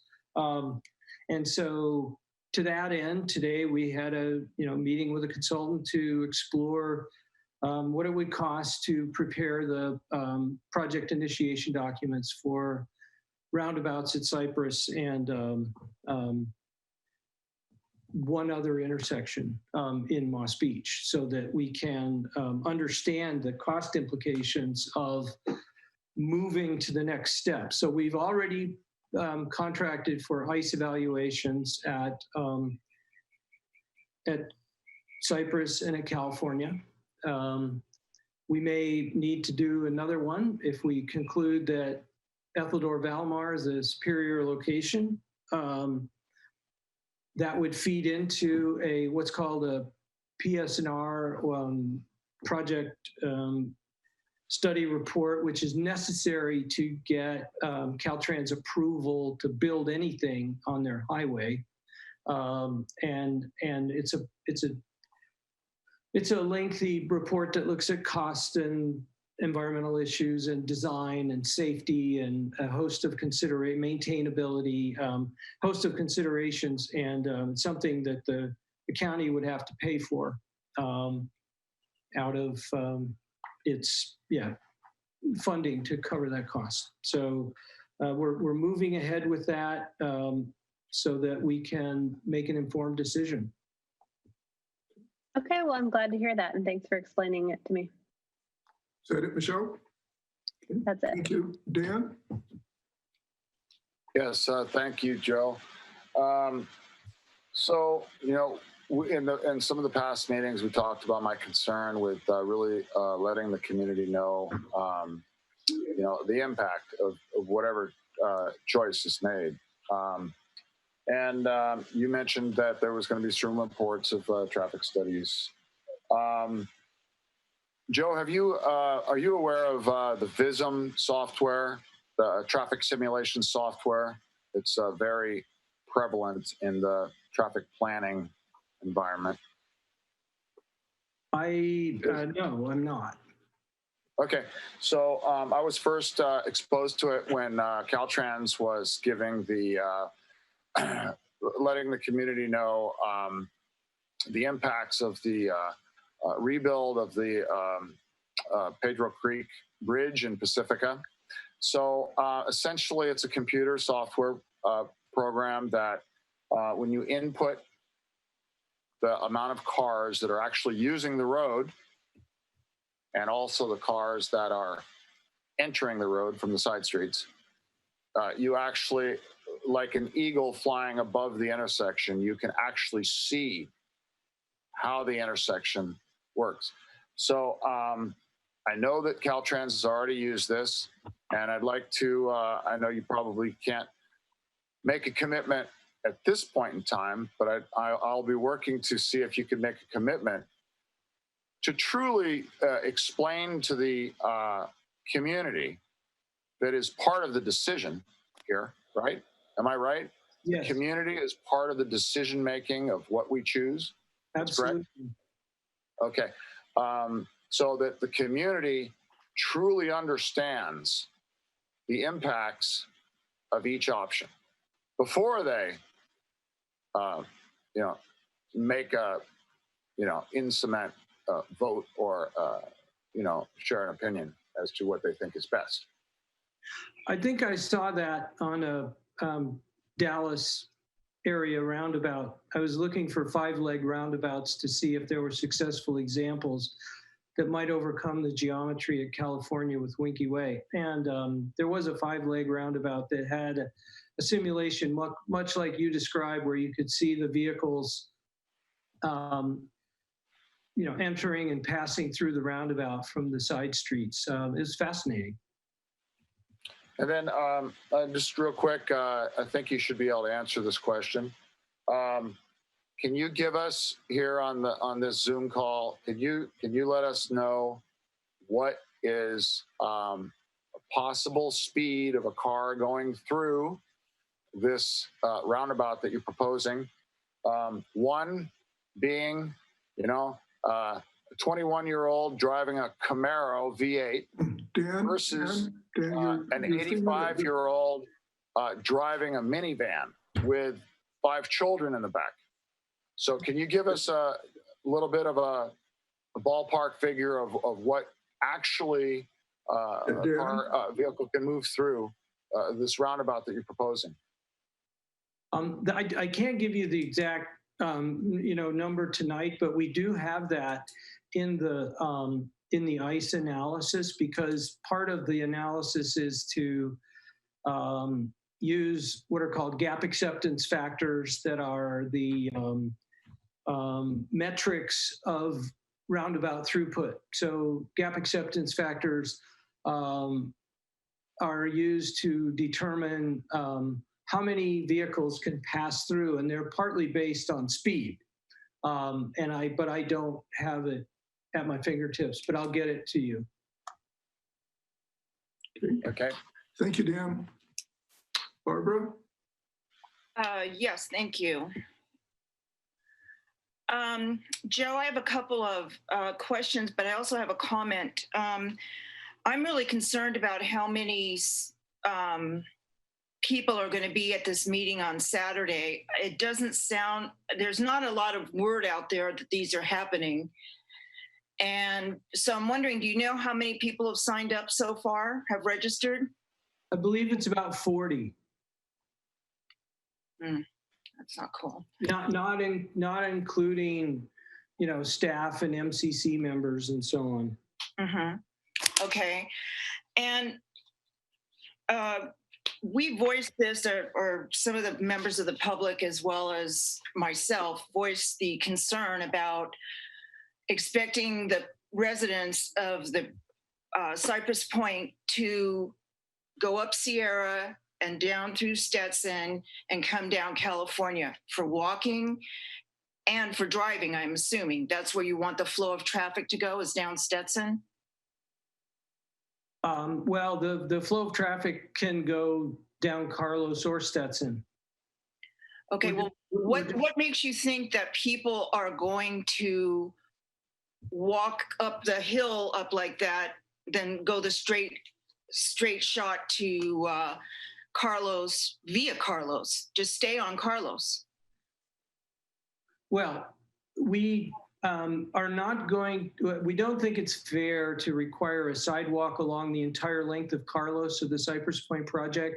And that would be the alternative to providing, improvements to existing sidewalks that will enable people to access downtown Moss Beach. However, with Connect the Cosign, we do have a vision for improving the parallel trail through Moss Beach up to Montara. And so eventually that will be there. But in the short term, folks who wanted to access Moss Beach walking would either have to walk in the road on Carlos, or they could walk on the sidewalk on Sierra and Stetson and California to access downtown. Okay, and how do you expect people with disabilities to get up and down California? I don't. I think that the coast side is a steep place. There's not a lot of accessible streets anywhere. Carlos is very acceptable. I don't follow why you're not able to. Even if you do a sidewalk, there's plenty of room right across the street, plenty of room for a sidewalk. But I think that you're not looking at it in the way that people aren't going to want to walk that way. Mm-hmm. And they're going to come down here. If there's no sidewalks, it's what they do now, and it's dangerous. Yeah, I understand. And that's one of the reasons why we want to build the parallel trail, because we want to get people out of the roadway. And the reality is that Carlos is not accessible because it exceeds 8%, and you can only exceed 8% for 30 feet. And if you go over that, then you have to provide a 5-foot landing spot for and you can't build that kind of sidewalk on the side of Carlos, basically a handicap accessible sidewalk. It's not possible because the grade is too steep. And so there are some flat streets on the coast side, but there aren't very many. And those that are handicap accessible, and those that exceed 8% for over a distance of greater than 30 feet, well, they're not. Thank you. Okay. Next is Claire.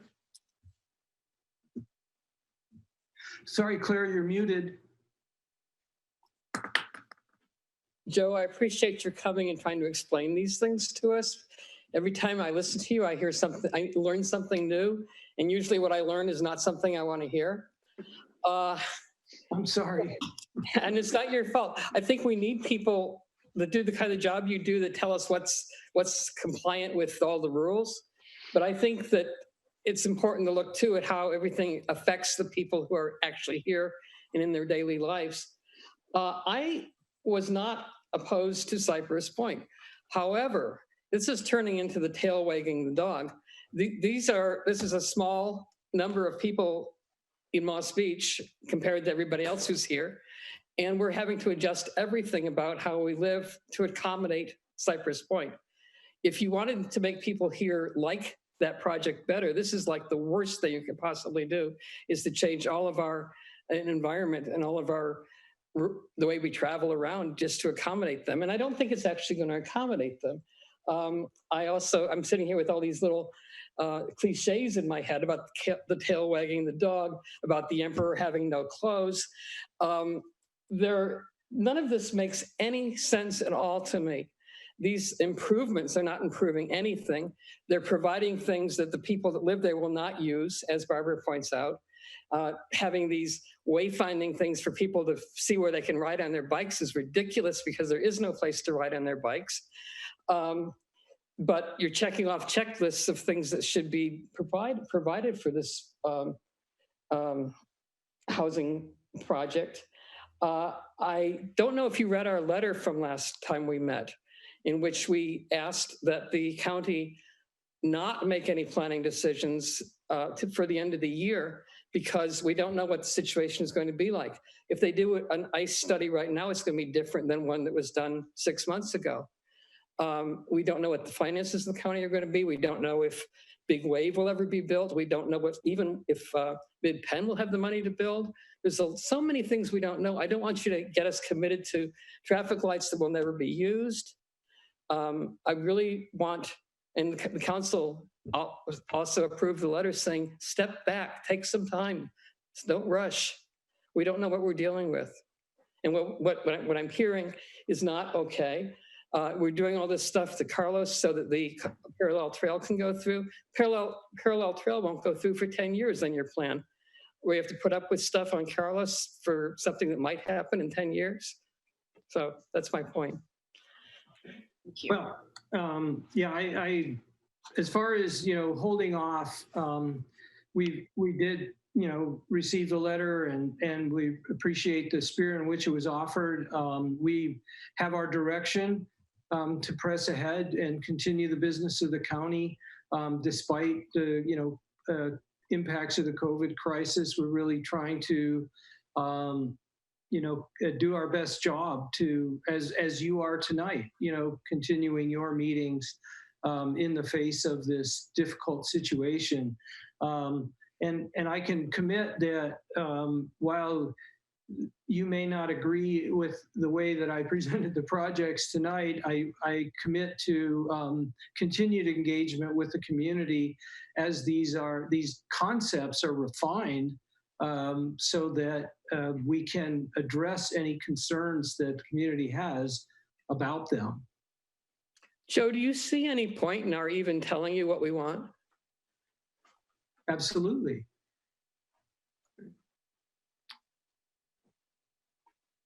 I mean, I mostly, well, yeah, I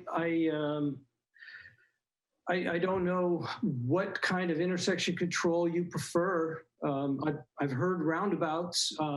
Beyond that, I don't. I know that Len prefers California. Beyond that, I don't know what you or the council would prefer in that regard in terms of providing people with safe access to Highway 1. I don't think we know at this point. We don't know what things are going to be like a year from now, either socially or economically. I'd like to step back. So you're saying that you really couldn't make up your mind about that right now? Not knowing what the conditions are going to be in 6 months or a year. Mm-hmm. Anything else on this, Claire? You can move on. Okay. So sort of last up for the council, but I want to say I have just a couple of remarks, and then I'll be back to the audience and then back to the council. Just so you know, someone's still sharing their screen. What's that? Who's sharing their screen right now? I'm sharing my screen. Okay. Okay. Just wanted to make sure you knew This that. is a slide I put up at the beginning.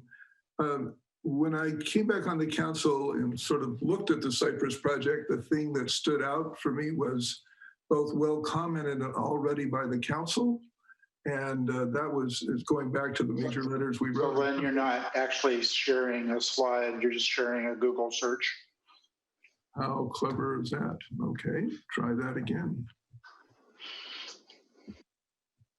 Thank you.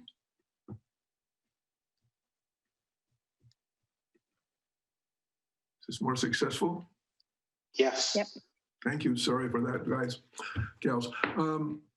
So I was concerned about Carlos, and in the review that led up to the January 22nd meeting, I looked in the staff report, and basically the consultants hired by the project to comment on Carlos said they couldn't discuss the mitigations for Carlos because nothing specific had been proposed.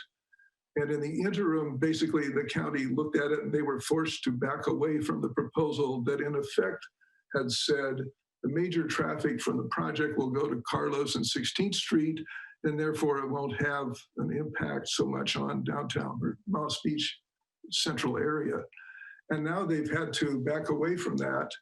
And in the face of backing away from that, which is really pretty much a full-scale pivot, is one of the reasons I've tried to go back and say it's just not correct, I don't believe, to not go forward with Connect the Coast side at its level and establish that and allow at least some level of time and reaction to this impact on Moss Beach roads that is really just getting articulated now. And I just don't, I found to date that county governance from Joe to the director of planning, the supervisor, really feel it's sort of a minor point. And I feel it's a major point, but I have not been successful. So just highlighting the fact that after we finish our conversation, rather than take a look at the letter that I wrote, that we'll take a look at action steps we could take and decide where we want to put emphasis if we do. So with that, I'm going to go to the community, and we have currently— So Len, we have one additional person who wants to speak who wasn't able to raise her hand in Zoom. That's Barbara Cosign. Okay, so I will go with Ann, followed by John Q, followed by Dolores, followed by, who was the fourth person, Bart? Okay, so Ann, if you would go first. Okay, can you hear me?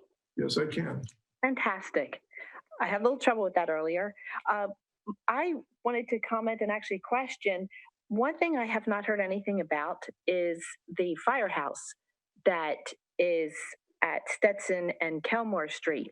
With all of these proposals at the moment, with a traffic light at California, that traffic is going to back up California. It's going to back up both Kelmore and Stetson. And I'm very concerned, how is the fire trucks supposed to get out? And especially if you make Carlos one way, it's really not going to be safe to have them go against the one-way path, unless there's not enough room. And if you put the coastal trail on Carlos, you're making the road that much more narrow. That's one of my concerns. Second concern is the accessibility for disabled people. If there is any disabled residents in Cypress Point, they will have no access to downtown transportation or any of the things that you're trying to improve with this Connect the Coast side. And there seems to be no remediation, and I'm just very concerned about that these are people who cannot be served. Also, I'm concerned about the endangered species. With all of these road improvements and construction, how are you going to protect the habitat? So I would like, these questions answered and considered. Thank you. Thank you. Those will all be considered, and I can assure you that as far as Carlos being one way, it's one block between if it comes to pass. This is just a proposal. It's an idea. It's not a commitment. It would be between California and Ethel. And as far as the fire trucks, there's only 45 peak hour trips that come out of this project as projected. So I think between the northbound and southbound trips, I don't think we would run into a backup situation that long in front of the fire station. Handicap accessibility, I will look into whether or not it's common for people in wheelchairs to travel, half mile or more in their chair, to get to a destination. I honestly don't know how common that is, but unfortunately, as I said earlier, a good deal of the coast side is inaccessible for people in wheelchairs because of the steep streets. But we will address that. Any follow-up to that, Ann? Yeah. Go ahead, Ann. Unmute. I think I'm unmuted now. No, you're Yeah, unmuted. sorry about that, Ann. That was me. Oh, so sorry. Thank you so much. My concern too was mainly with the fire truck trying to get down California. When you have traffic backed up, the road just isn't wide enough for people to get out of the way of the fire truck, one. And two, I was also concerned about the habitat protection runoff, things that are going to go into these ditches from all of this construction and road construction and even trail construction. What are you going to do to protect the habitat of the frogs? I mean, it is an endangered species and it's something that should be protected. Well, absolutely. We wouldn't be able to do anything if we were going to impact the frogs. We would have to go through a Section 7 consultation with the U.S. Fish and Wildlife Service to get a take permit in order to have any impact on the frogs. And I doubt very much that we'd be able to get one. So I think that, the projects that have to be designed in a fashion to protect them. And we also just adopted a green infrastructure plan in the county that commits us to incorporating green infrastructure into infrastructure projects like this. So that means treating stormwater before, as it's sort of leaving the paved surface to improve water quality and decrease impacts on species and receiving waters. Thank you. Okay, next speaker, JQ. There's a JQ and a John Q. Oh, I'm sorry. I thought you were the same thing. John Q. Go for it. Great, thank you. Well, first, just a quick comment. When we started this whole process of looking at connecting the coast side and improving traffic, I had one child. She was 1.5 years old. Now my kids are 10, 11, and 13, almost 14.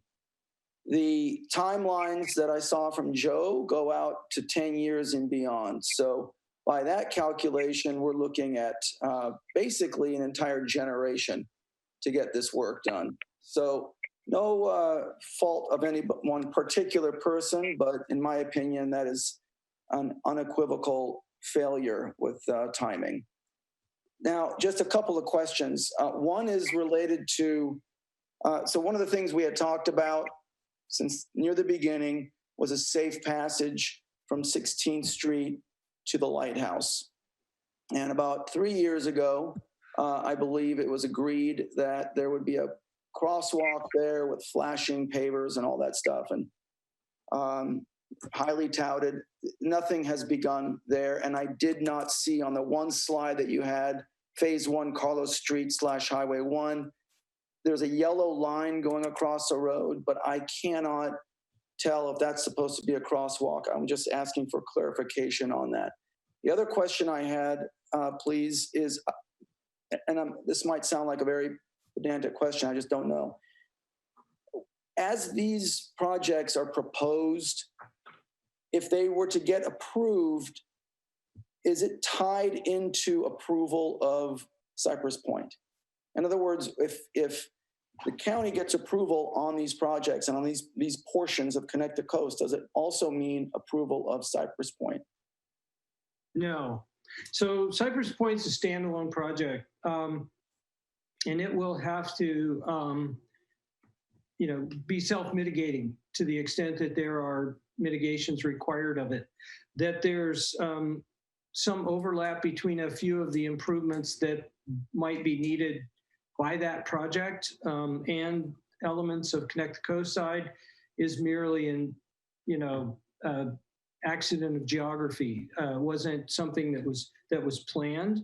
And Connect the Coast side will be considered and approved independent of Cypress Point, and similarly, Cypress Point will be considered and approved or denied on its own based on the proposal, its compliance with our county policies and CEQA requirements for traffic mitigation. Can you answer about 16th Street, please? Oh, 16th Street. So thank you. So we envision extending Carlos to 16th as a way of improving safety at that intersection. We're not certain that we can get a safe crossing at 16th in the first 5 years, because right now we're focusing on getting a safe crossing at Graywell Cove. And we're finding right now the price of the improvements that Caltrans will approve at Graywell Cove are $2.5 million. And they're demanding that the county maintain them in perpetuity. So the negotiations continue, but each of these crossings is somewhat expensive, and we ultimately believe that you're right that the best place to have bus stops and crossings and intersections is at 16th. It's with Carlos's visibility issues, it's not a safe intersection. So if we can extend it north to 16th and tee it into 16th and bring those vehicles out to Highway 1 there, it'll be safer, and it will also enable us to extend the parallel trail north through there to Montara. Len, I'm sorry. Please allow me to just follow through with this a little bit. The project, Joe, for the crossing at 16th was already approved 3 years ago. Now you're talking about waiting until you connect Carlos to 16th, which is another 10 years down the road. I don't understand. We're talking about a crosswalk with paint and flashers. It's nowhere near $2.5 million. It's far away from Graywell Cove. I don't understand. It was talked about many times before at the MCC meeting, and Supervisor Horsley was there to say, we're not doing an overpass. We're doing a painted crosswalk with flashers. That was all talked about years ago. John, that was part of studies that looked at crossings at different places and even identified, but it was never actually approved for implementation at this point. So I can point you to documents that is correct statement by Joe. I want to move on now. We'll come back again.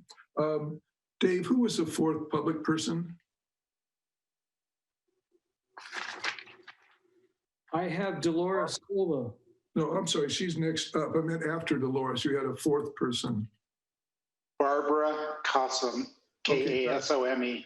Okay, Dolores Silva is up next. Can you hear me? I can hear you. Okay, hi. Well, I have so many questions, but I'm going to try to limit it. We recently produced a study, a traffic peer review of Mid-Penn's traffic study, and that went to the county. And we really talked about the fact that the neighborhood roads have never been studied. They've never been assessed. And the traffic going either north or south coming out of Cypress Point was never evaluated. And in fact, Mid-Penn last said they really weren't even required to do a study for the intersections on the highway, but they were doing them anyway, and they weren't required to do them for the surface streets because there wasn't enough traffic in their view. Nonetheless, it's a big issue to the community. These are very narrow streets. And now I'm seeing something new. Now I see that Buena Vista is going to run through the entire property. I never heard why that was going to happen or that it was being considered. The ideas on Carlos Street, you want to put a sidewalk on part of Carlos Street, but what about north of the entrance to Cypress Point? There's a whole section that leads to this 16th Street. Why is there no sidewalk going north from the property along Carlos Street towards 16th, towards the lighthouse? This is how kids are going to get to school. This isn't even mentioned. And then, what else? Let's see. Oh, I just wanted to remind people, this is not an opportunity-rich location by any means. We don't have, as you are well aware, the jobs aren't here. They're going to bring people from someplace else to put them here, even in this time frame of COVID-19 and whatever. So it seems to me, going back to Claire's point, it's like this is really trying to push something in a place it doesn't belong. And these temporary solutions are probably going to be with us for 20 years. This is how things go. Budgets are not looking good. It just seems to me like somebody is hell-bent on building Cypress Point no matter what, when it doesn't make sense from the beginning. What's going to happen to Seton Coast side? What's going to happen to jobs on the coast? Look at the traffic that we have now from the city or from wherever, people coming to the beach. You can't get around. This doesn't really make sense. And as far as listening to the community, I don't see evidence of that. I know this is a tough issue, but really, I mean, I don't know how this can go forward to the Planning Commission with this situation as we have it today. And it's very concerning. I don't have a specific question other than to ask, what is the question? What is this reason for Buena Vista now running through the property? Do you expect some of the traffic to go up north, up Buena Vista over to come down to California? I mean, is that okay? I think you framed it for Joe. And then the second question is going to be Carlos Street. I don't understand what's happening on Carlos Street. Joe? Okay, with regard to Buena Vista, I believe it's the location of the entrance to the project. But I honestly can't say with certainty since I am not the project planner on that project. I've been mostly focused on the sort of externalities and looking at the how to address impacts of the project on surrounding streets. So I can get back to you on the fate of Buena Vista. And with regard to Carlos, right now the intention is to prevent left turn southbound. So at occupancy of, it wouldn't happen before that. So this is 2 or 3 years down the line at the soonest, 3 or 4 years down the line at the soonest, that left turns off Carlos onto southbound Highway 1 would be prohibited, and all other turning movements would be available at that intersection. It would just be an attempt to try and clarify the conflicting left turn alignments there. You've got people trying to left turn into the lighthouse northbound on Highway 1 and people trying to left turn into Carlos southbound on Highway 1. And those conflict because those intersections are too close together. So I understand the issue of the left turn on that part of Carlos. I'm talking about going south. I'm trying to answer your question. Going south on Carlos, though. I mean, so now, okay, you can't make a left turn. That's fine. Nobody does. But now all this traffic is coming down Carlos, it seems like, and nobody's addressed anything about Carlos being narrow, too narrow for two-way traffic between Cypress Point and Ethel. Well, I don't think that that's a problem now. I mean, there's too much traffic on the road now. So Dolores, you're well over your time limit. So if you have more, you could raise your hand again. Yeah, that's really, a comment, and I register that, and we'll take a look at whether or not Carlos needs to be widened. Okay, thank you. Barbara Cosign. Barbara, you'll have to unmute yourself.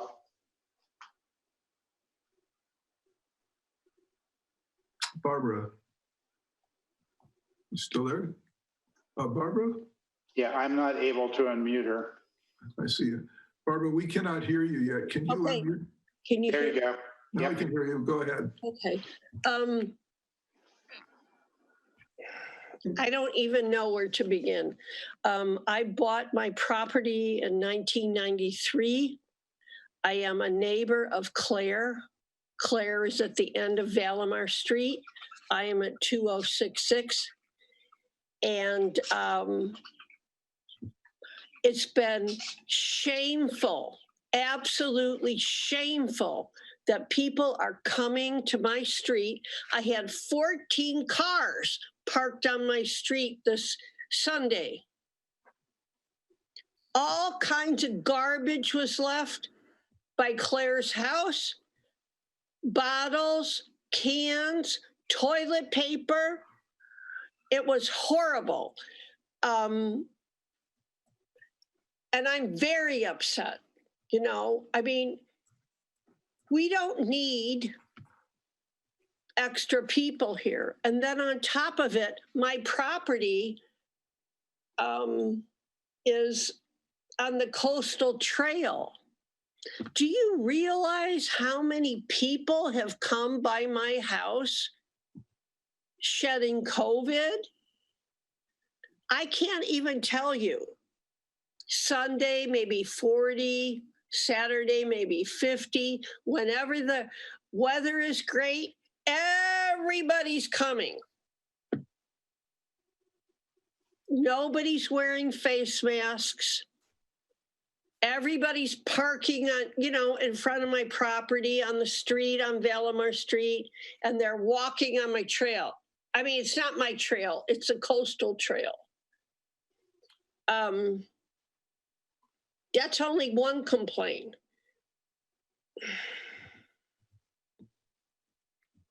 Joe, do you want to speak to that? Well, thank you for sharing that. I'm not done. Am I done? Well, you're getting close to the end of your time, so let's let one Joe more minute. respond here. One more minute? Yeah, but I'm very concerned. I walk my dogs all the way down to the water department, and I see that I've been to that Carlos exit, and where you say you're gonna clear the property. You shouldn't clear the property. That's why we live here. Well, thank you. It's a travesty. Okay. It's just a travesty. And thank you for letting me talk. Okay, Joe? Well, I can, take the information about the unlawful activity back to the sheriff and. I've been there. Oh, you've been there. Okay. Oh, yeah, I've talked to the sheriff. He said, it doesn't matter. People don't care, and we're not going to do anything either. Okay, well, I respect your comments, and I don't really have any response. Who's speaking? Joe Leclerc is speaking. right here. Okay, thank you. Yes. Okay. It's very frustrating. I think we're saying he's heard it to do that. Thank you, Barbara. Let's see. Dolores Silva, did you put your hand back up? Dolores? She did. Yeah. Okay. Well, I'm going to go to Claire Toutant. First, she's had her hand up. Claire? Yeah, I actually first just wanted to, for the minutes, wanted to know about John Q, if that's how he wants to be identified in the minutes. Unmute yourself, John. Thank you. Last name is spelled Q-A-Q-U-N-D-A-H, Kakunda. Q-A-Q-U-A-H? N-D-A-H. I appreciate it, Claire. Thanks. Sure. I do have a further comment, but I can wait if that's if No, I that's. think we're Dolores is a second rounder too. Go ahead, Claire. I just wanted to mention something else because we're talking about people being able to access downtown Moss Beach. Downtown Moss Beach, in terms of things that people might want to go to, consists of a corner market, a pizza place, and a post office. I wanted to bring that up because a year or two ago, we made a big effort to get the planning and zoning people to put in some neighborhood commercial zoning districts for the Mid-Coast, which would preserve the neighborhood commercial identity of each of the towns, because we were concerned that otherwise that those areas are going to be taken up with housing, which is what's happening, housing or hotels. And if the planning department could find the time to work on that, I think you would preserve more of a downtown for people to go to. That's a good comment, and we are we're looking into enforcement action against the converted businesses on in Moss Beach and other locations on the coast side where commercial properties have been converted to residential without a use permit. So residential use is a possible use in the C1 zone, but it's a conditional use permit that has to go through a public process before the Planning Commission before it can be approved. With regard to updates to the C1 zoning, the Coast Side Design Review Committee started some early work on that, but we tabled it for the time being because we need to do a robust outreach effort to ensure that everyone who has an interest in the outcome of that process has a say in it in the early going and throughout the process. And so we are looking to restart that process either this fall or early winter with an outreach effort. And we're discussing staffing solutions right now in-house, and we'll probably be able to get back to you on that very soon. Okay, thank you. Thank you, Joe. Okay, Dolores Silva.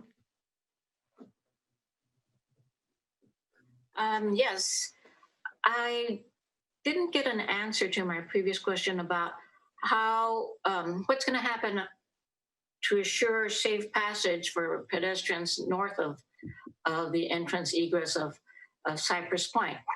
I didn't see any kind of path or sidewalk north of the property, just the south, the sidewalk. And could that sidewalk be a path instead of a sidewalk? That would sure be preferable. We do have this preference for paths that's been identified in the community plan that was the basis of our LCP. And we do like to keep that rural aspect of the coast, that semi-rural aspect, so. Well, with regard to the north, we looked at whether we could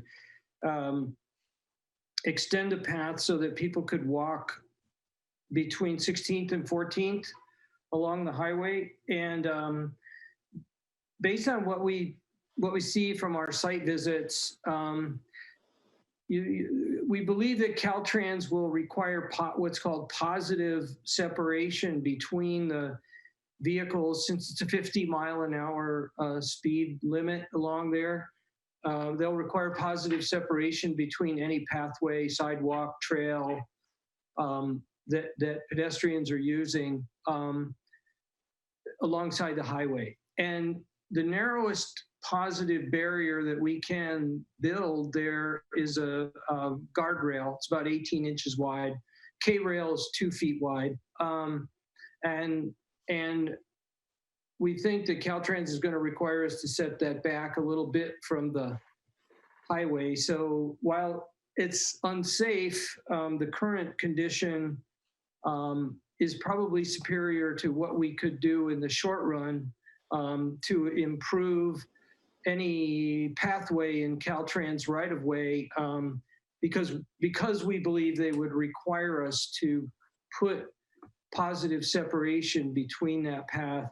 Our intention is to build the parallel trail through there so that there's safe passage for pedestrians and bicyclists along Highway 1 from 14th to from 16th to 14th. But we also think that in the long run, it's safer to move the bus stops to 16th, because that's where most of the activity is, and sight distances at 16th are adequate, and that the crosswalk that John Q spoke about earlier would be constructed at that location. But you do know that that's the path towards the school, towards Farallon View. I mean. Oh, I do. Yeah. And, safe routes to schools is one of the, so when we published Connect the Coastside back in January, we began doing outreach and listening to various stakeholders. And we met frequently with the people from the schools, and they've given us a number of ideas for both in Connect the Coastside and in the active transportation plan that the Office of Sustainability is developing for making improvements to make pathways for children to schools safer. And you're right that this one would be an important one, particularly for bicycling. It's quite a hike from there to Farallon View, but certainly doable. And so it's certainly our intention to both design and find the resources to build that path. Okay. We think it's a bridge too far, so to speak, right now. Probably need a bridge there. It may require a pile-supported pathway, like a wooden deck, cantilevered off of a retaining wall to get across that gorge. But that brings me to the last question. Bundling, you mentioned unbundling parking. And these are low-income people that you want to put there, and you need a car to get places. So now you're going to charge them, proposing charging for parking. That doesn't seem to make sense for such a for a location that has so little walkability, as you've just described, even to get to school.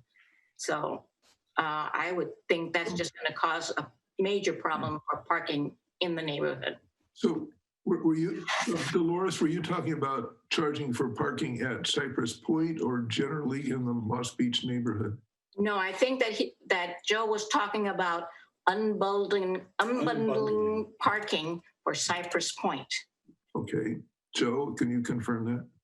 I think that Dolores raises a really good point about impacts on the surrounding neighborhood, and we will consult with Mid-Penn about how they manage parking. I know parking's been an issue at Moon Ridge in the south, south of Half Moon Bay in the unincorporated county, and we can learn from their experience there whether this is a good idea or not. These are proposals, they're not chiseled in stone. Okay. Thank you, Joe. So at this point, I think as the council is aware, we're run quite late. And I want to put the following question to the council to close comment on this item. The first is, it's my view that the information that has come forward, both in these comments, but was apparent there, still suggests that much further discussion is needing at this phase. That being said, and this is a question to Joe, I found in discussing this matter with the Coastal Commission, and the particular question I raised had to do with environmental review, that for the particular phase of the project we're at now, the amendment for the PUD, that the comment from the commission was that in terms of environmental review at this point, this neither follows a neg deck or EIR, but really it's something that's at the discretion of the county to put forward the environmental information they feel is necessary for the commission to consider the request with respect to the amendment to the LCP for the particulars. So it's a change of site and a change of number of units that can be built there. That being at the same time, the nature of the project has expanded to the point that when you get to the Cypress project itself and all of its different pieces, that CDP will be appealable to the Coastal Commission. And it will, of course, have to do a very full environmental review. And the question is, with that in mind, I think we were asking very serious questions about environmental review, which is a serious topic, but that was driven in part by the fact that we were told at the earlier point that this process going to the commission, for the Coastal Commission for approval of the amendment, was the last time something would be appealable. And that has been changed so that the CDP for the project will be, and you can see that a lot of our questions really take very detailed discussion and review, and I think are germane to the kind of discussion that will go in then. So do you have any guidance as to what we should expect in terms of needs for environmental review, or what you're likely, whether you'll keep it the way it is, which is a fairly loose organization in the current project staff report? Well, I will admit I'm not responsible for writing the staff report. So I understand. But I will say that I think you accurately characterized our approach, which is to provide information to the Coastal Commission that demonstrates that any environmental effects of this project can be addressed and can be addressed at the project stage. This is a legislative act. All it does is create an envelope for development. It doesn't approve a project. It doesn't, enable anything to go forward without a coastal development permit. So the Coastal Commission has provision in its regulations for use of its CEQA equivalent review process for legislative acts. Mid-Peninsula Regional Open Space District availed themselves of that policy this morning when they presented their proposal for amending the subdivision regulations and the planned agricultural district regulations to reconcile our zoning and subdivision policies with the Coastal Act. And so this is a common practice among local governments who do legislative changes to their LCP and other implementing documents, and relying on the CEQA equivalent process to ensure that Coastal Act compliance and environmental compliance with CEQA is met for those legislative acts. And in this case, as you point out, the detailed environmental review of the impacts of the project will occur at the permit stage. Thank you. So with that statement, my recommendation to the council is that it make a motion to have a special meeting. Len? Yes? Dan and I still want to speak. We have our hands up.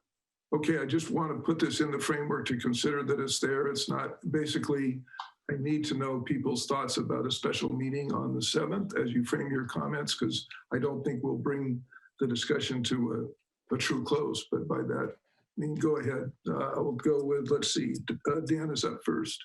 Right. Yeah, Joe, Yes. two just really quick questions. Number one, you mentioned earlier that you, quote, I heard loud and clear from the community that the community wants roundabouts. I'd like to give you an opportunity to substantiate that. How did you come up with, back up that statement? Number two, can we get a commitment from you tonight that you will give a true effort to really clearly explain the impacts of all options, specifically with the Vism software, so people can easily see what will happen with each option. And that is with community reviewed inputs on it's all about what inputs you put in the software to see a true impact of each, so you can compare each option. So Dan, let me ask just a clarifying point there. So are you requesting that be done before the LCP amendment goes forward, or as part of a CDP that would be done later? Let's hear Joe's answer. You know, it's I'm trying to give him a time frame. Either if it's for the LCP amendment, you're asking for it this month. Well, let me just respond. Thanks, Dan. I know I can tell you now that we can't have that done in a month, but I will commit to doing it as part of the design and public consideration of modifications to intersections in Moss Beach. I think you're right. I think it is a good way to depict.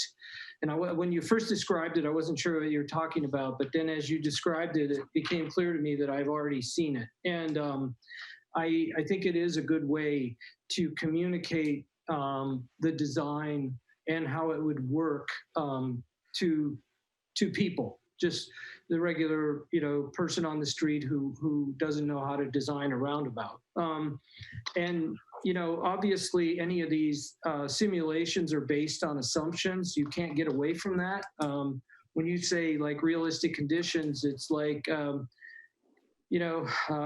Wednesday's different from Saturday's different from Tuesday. And so that we will come up with criteria that we will explain as to what the traffic counts are and where they came from, and that inform what that VisSim is, and what the gap acceptance factor is for the roundabout, how frequently we assume cars will enter based on their scarediness factor, and just all those things to figure out how they'll work. With regard to I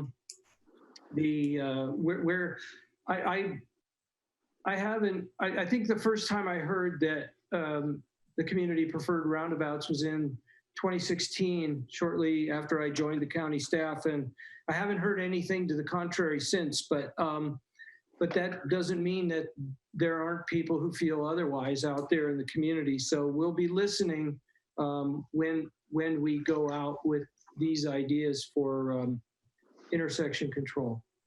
Did you hear from a certain number of people, or did you hear from the MCC? Because we voted as the MCC to kind of investigate a little bit, not necessarily, approving it. So how did you, you didn't really substantiate. Dan, I need to interrupt on a point here. As a MCC member, you've gone to the annual retreats where roundabouts are rated very highly in the priorities. So I just want to make sure you've been in meetings where that's been considered on a yearly basis. And I just want to hear from Joe how he heard it, because he made the statement. Well, like I said, it's been at pretty much every public meeting where intersection control has been discussed since I've been with the county over the last 4.5 years. So I've not heard anybody speak in favor of signals at those meetings. That doesn't mean that there aren't people who feel that signals would be superior. And as a matter of fact, if you read through the survey, you'll find that some people who responded to the survey did prefer signals to roundabouts. So that was the first time that I've heard of that viewpoint. So I imagine there are other people who feel that way. But as I said, what we've heard so far from the community is that they prefer roundabouts. And number two, Caltrans also prefers roundabouts, and they own the highway. So we have to, work with them to do whatever it is we come up with there. Okay. Thank you. Dave, next. Yeah, 3 things, 2 of them pretty quick. Caltrans unilaterally moved the 45-mile-per-hour speed limit south. I'm sorry, Dave. Dave, you broke up there. Repeat it. I said Caltrans unilaterally moved the 45-mile-per-hour speed limit further south. There used to be a 45-mile-per-hour speed limit ahead sign just north of Carlos, and it's now 45 miles per hour. So that's an update for you, Joe. You mean 50 or 40? Oh, so they reduced the speed. Yep, unilaterally, no announcement. I'm happy about it, but they did. Wish they'd done it further back. I think that's in response to their Baja crossing at Virginia. Could be. Samtrans does not think that moving the bus stop further south would be safe because of sight lines and lack of space for the bus to pull off the highway. And that's why it's at 14th. We had that discussion with them when we talked about Devil's Slide. So I don't think that bus stop is going to move further south unless there is major work on the highway. I think that we can do it if we just knock that hill down between the highway and. But Joe, a lot of us do not want that hill knocked down. That has been extremely unpopular in the community. Well, then you can't move the bus. Yes, exactly. And finally, I would say charging for parking at an affordable housing development just seems completely contrary to common sense. So I definitely think that Cypress Point has traffic issues, but I don't think charging for parking is the answer there. That's all I had. Thank you. Thank you, Dave. Okay, as I said, at this point, I'd like to run down through the council and ask whether you would be favorable to having a special. Len, we can't do that on this agenda item. It's not part of the agenda item. We'll have to do that under future agendas. Okay. Len, can we ask the public if there's any last comments and instruct them how to raise their hand? I think they've been doing that pretty well, Dan. There's no hands being raised. I know some people came on later after you made the announcement. I'll go ahead and do it.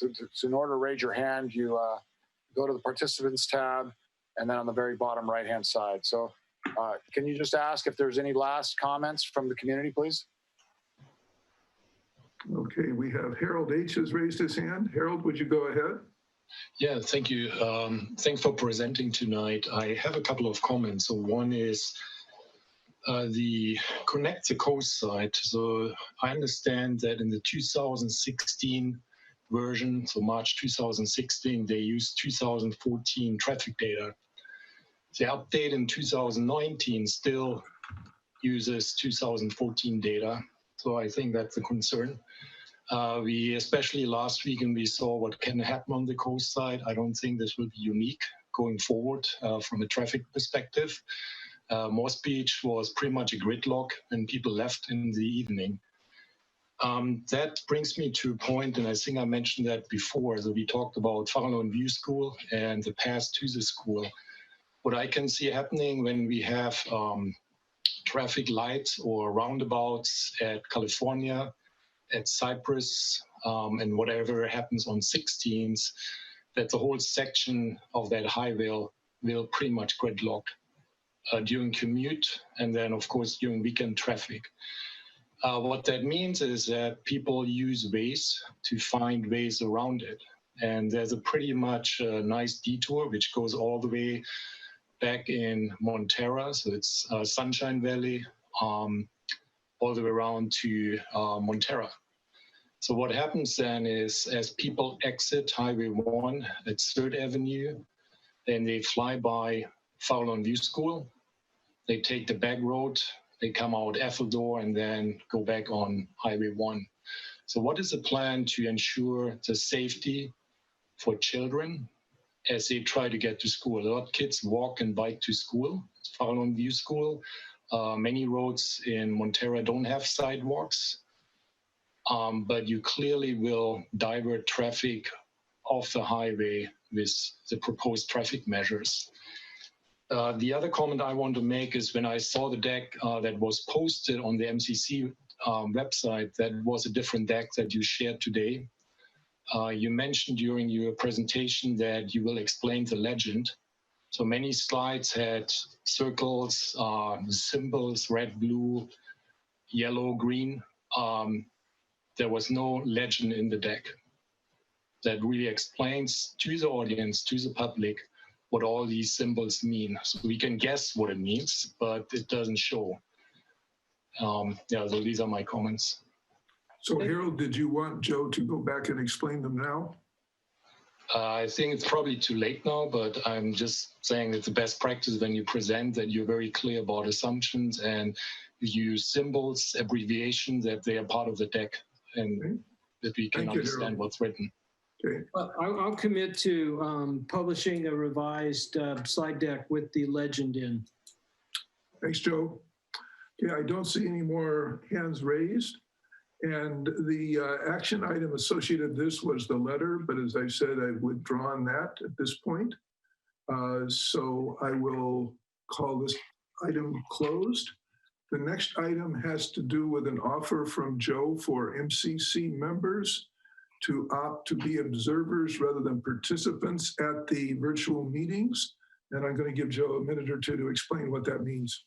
So when we initiate the meeting on Saturday morning, everyone will be sort of in the same room together initially. And then after a time, we're going to go into small breakout sessions with some pattern questions to ask those in the breakout rooms to discuss. And they'll be facilitated. There'll be a facilitator in each breakout room, and myself and some other members of the county staff will be listeners.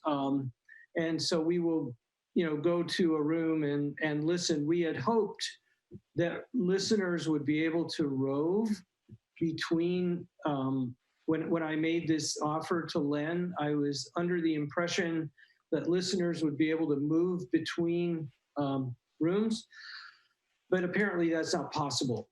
So you have the option of either being a participant, signing up as a participant and weighing in with your points of view on Connect the Cosign, or you can, listen to the what the members of the public have to say, which is what I'll be doing and some of the other members of the staff. But I just wanted to offer that as an option to you. You mean listen to individual small groups? Yeah, like I said, unfortunately, when I first came up with the idea, I was under the impression that people would be able to move between rooms. But it may not be as an attractive an option if you can, sit in one room. You may want to participate in the conversation anyway. But I just wanted to offer that as an option. Okay, so if a person wants to do this, I assume they should let you know in advance of the first meeting that that's what they would like to do? Yes, they should let me know by, midday on Friday so that we can set that up. Okay, thank you. Thank you. Okay. That's this item here. Next up is... So Len, wait. Before we go on, I have a comment to make on that. Okay, go ahead. So do I. I also have a comment. Okay, so let's have discussion. We'll go with Dave first, then Dan, then Michelle. I would like to suggest to the council that this is a really good chance to learn what the community thinks. And if you participate, you're probably not going to hear the community very well. So I plan to be a listener. Obviously, it's up to everybody, but I think this is a really good chance for the council to listen to the community. Yeah. Thank you. Thank you, Dave. And I'm sorry to interrupt, but Lynn, but you can split up. Not all councilmen. It's not. No, it's an individual choice, is what we said, right, Joe? I'm sorry. When we discussed it, it's an individual choice. Each council member. That's correct. It's not all or nothing. Yeah, this discussion lets people just express opinions for education of each other. Thanks, Dan, Dave. Dan, you were next. Thank you. Yeah, I just wanted to make the statement that, sorry, Joe, but I'm strongly against the whole breakup concept. I myself, I want to hear from every single community member that is participating. And the way you have it designed with the breakup sessions will prevent me from listening to everybody. So, what do you have to say about that? Well, I think we'll record the entire meeting, Dan, and including the breakout sessions, so you won't miss anything. Well, in real time, I will. In real time, I will. Yes, but, well, I think there's, real limitations to keeping everybody together, but, great minds can differ about that. But we will have a recording of the meeting, and you'll be able to review it later. Thank you. Okay, Michelle? I just wanted to echo Dave's sentiment that I think it's pretty important for us to be able to listen to what everyone is saying. I mean, the survey was part of that, but these sessions are going to be really important. I'm glad to hear that they're going to be recorded. I'm definitely disappointed to hear that we're not going to be able to rove between different, different breakout sessions that are going on. How do you propose, Joe, that we are able to get the most out of this as observers? I just was curious, like, how many different sessions are going to be happening? Do we just have to then choose one and listen in on that one? Yeah, unfortunately, yes. I was hoping that I would be able to rove between sessions. I cannot, and neither will other listeners. So we'll be assigned to a room, and that will be the room that we're in. But unfortunately, we can't rove. Okay. And how many different sessions are there going to be, and how many observers do you expect? So our goal, well, we currently have, I think, 4 observers from planning, and now we have 2 from the Midcoast Council. As far as the number of rooms, we're trying to keep them to 4 people so that everybody has a chance to speak on each of the questions that are being asked, so that people don't feel cramped from time. And so if we have, we have currently lined up like 15 facilitators to enable us to accommodate 60 people. And if we end up with more people than that, then there will be more than 4 people in a room. Got it. Yeah. Okay. And then I just want to make sure that it's clear too, for people who are in those breakout sessions, what each person's role is. So what, the facilitator's role is, what the observer's role is. Our lead facilitator for those meetings, Debbie Schechter, is listening in tonight, and she'll be sure to explain all of that to everyone, including the ground rules and how the meeting's going to work. And we've been actually having practice sessions to sand off the rough edges on the meeting process over the last several days. Okay, great. Thank you. Thank you. Claire, you're next. I have not. Barbara? I don't have anything. Then myself. Joe, so you said there's going to be 4 separate times when they go into breakouts? No, there's going to be, we're trying to keep it to 4 people to a room. There's going to be one breakout session. So just a single breakout session? Mm-hmm. Okay, so you'll observe whatever. Yeah, 4 questions, 1 breakout session, trying to keep it to 4 people to a room. Okay, good enough. Okay, so I think that's the discussion we need on that. Make sure you let Joe know what your inclinations are. By midday on Friday, if you could. Lynn, I have just one more quick comment, please. Go ahead. Joe, I mentioned that what I wanted for myself to be able to hear everybody, but I also want the community, each member of the community, to be able to hear other opinions and comments. So with the breakup session, it's likely that the community members will not listen to the whole thing recording, but so they're going to be not able to hear other people's comments. And here's the thing: I've been to a lot of meetings like this where they do the breakups.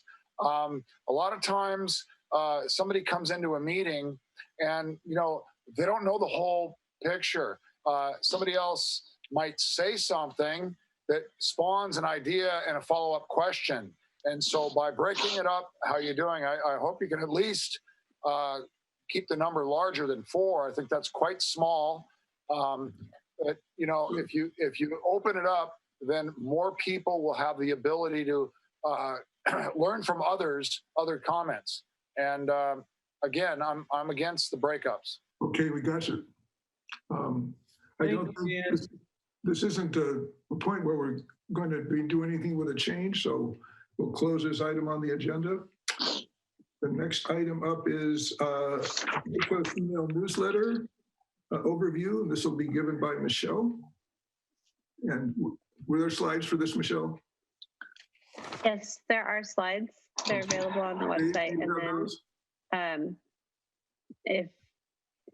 is Dave going to present those, or do you want me to? I can do it, or you can. Yeah, it would, if you don't mind, can you go ahead and share your screen with the slides, and then I'll just go ahead and kick off the topic. So this is a follow-up to the survey that we did. And as you guys all know, one of the things that came out of it was, a desire to have a regular communication between the MCC, the county, and the public. And so I'm going to actually hand it over to Carrie Dahlman, who is going to walk us through the slides, and then I'll come back at the end and discuss next steps. Great. Thanks so much, Michelle. Let's see. So have you shared yet, Dave? Not yet. I'm working on it. Okay.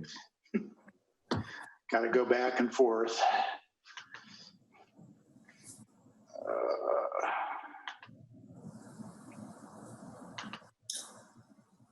I'm happy to just jump right in on the, oh, perfect, there it is.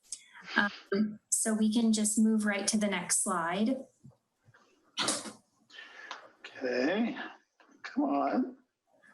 I'm sorry, I'm having problems today. No worries. Dave, I'm queued up and can present if you're having a problem.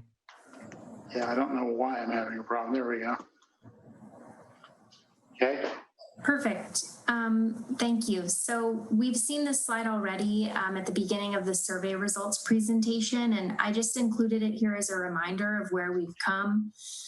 This background, along with the co-sponsored survey with the MCC and this presentation, illustrate the county's commitment to improving and continuing to build relationships with the MCC and Cosign residents.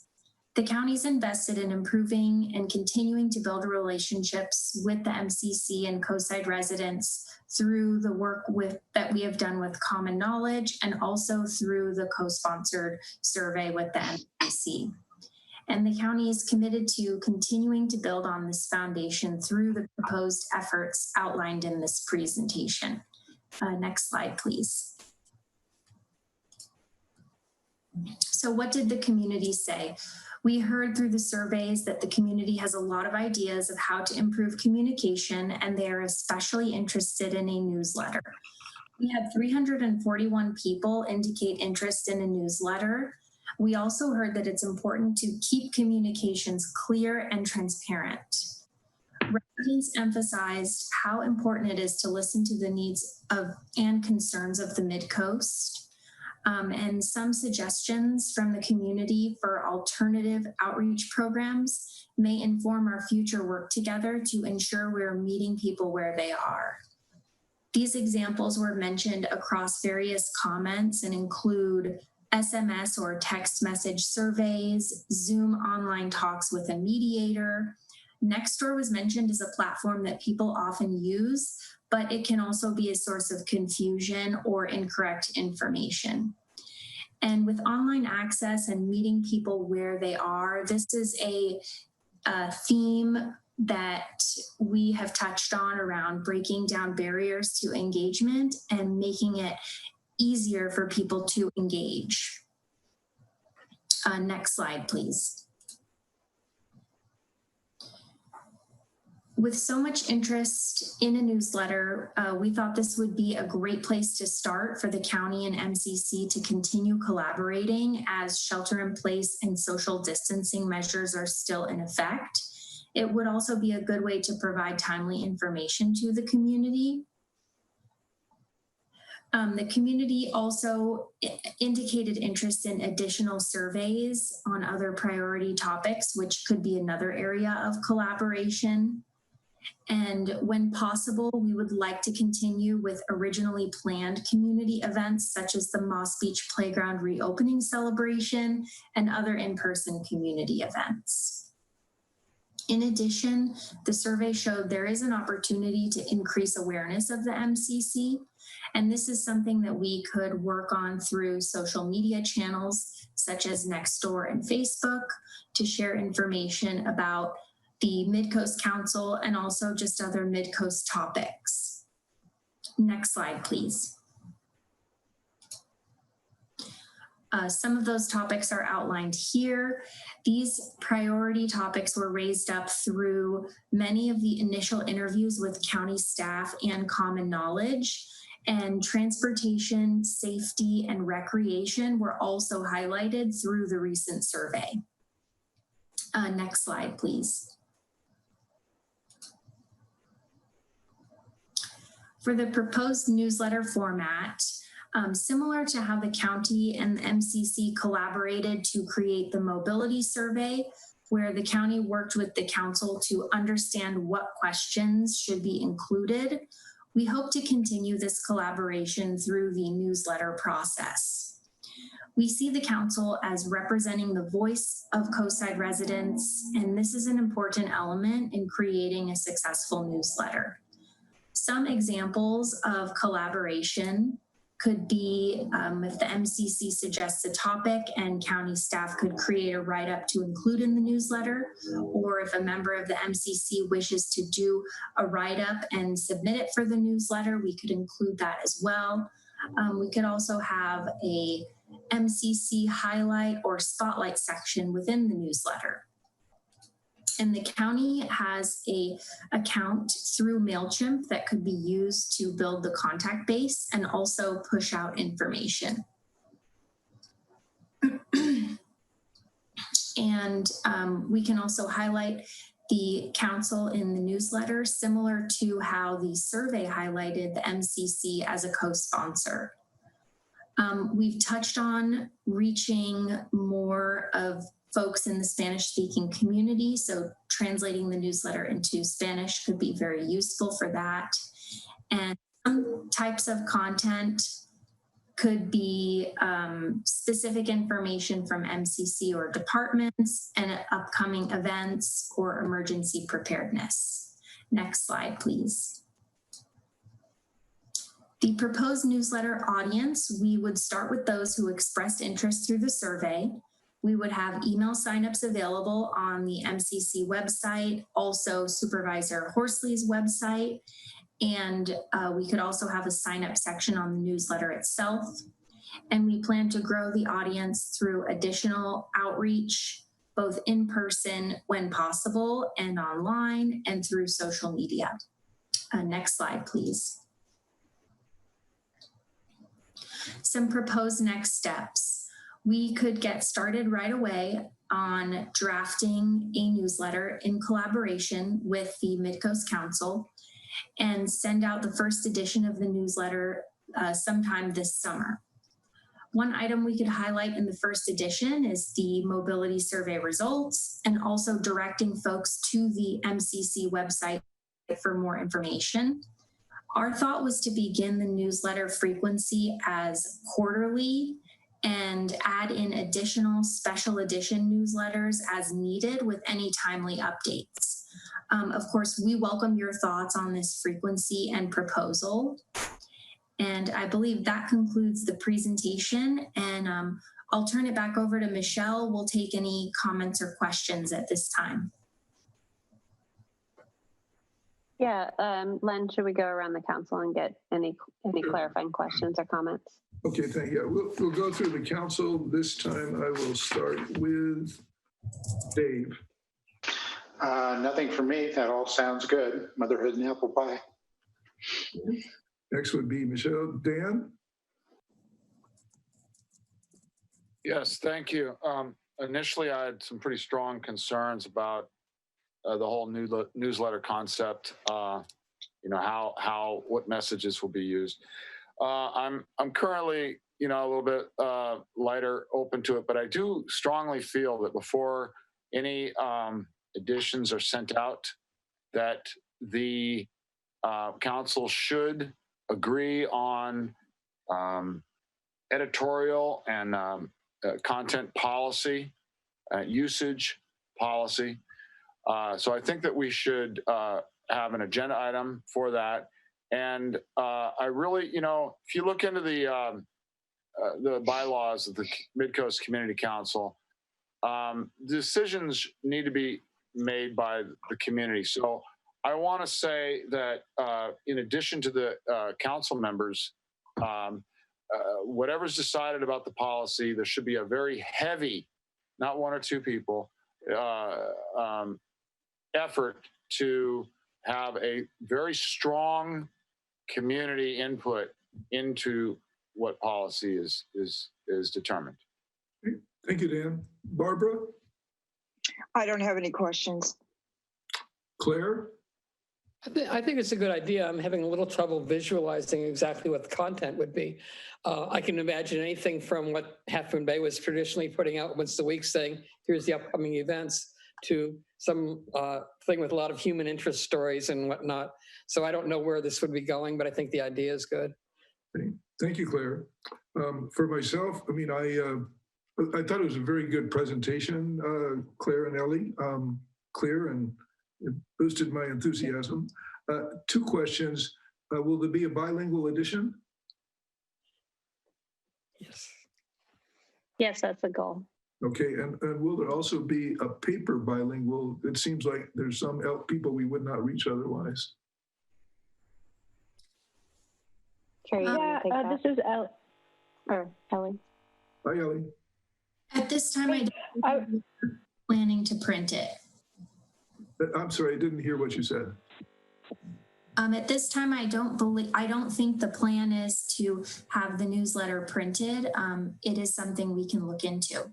It just seems from our survey that we identified a segment that's hard to reach, and keeping it as purely electronic, and certainly in purely English, seems like it would not support that. So that's the only recommendation I have to consider. One thing that I was going to mention that we did with the survey flyer that was created, as well as since the Connect the Coast workshops were coming along, was that we sent the flyers to Pillar Ridge Manufactured Home Park because they have a food distribution event that happens there. So they were distributed with the food boxes to everyone. So that's something, for example, that we could think of doing, in addition to other strategies. But I think you bring up a great point about the fact that, we're only going to be able to reach so many people if we stay in the only virtual space. So if we can think with all of you, with the council members, or if there's a subcommittee that's formed to strategize around, what are some, and maybe reach out to community partners, other organizations in the community that are work with, primarily Spanish-speaking groups of people, that we could, potentially identify some strategies that might. I would think for the Midcoast, unincorporated Midcoast itself, to concentrate on the first issue very heavily on Pillar Ridge to see what makes it effective there would be a good way to take a step in that direction. Okay, thank you very much. Michelle, is there a next specific step? Yeah, so what I wanted to do, and I definitely want to get the council's take on this, but what I wanted to see if there were one or two other members of the council who are interested in participating in this, kind of the design and development of what the first version of the newsletter would look like. We can certainly bring it back to the whole council prior to the first one going out. I think we should do that.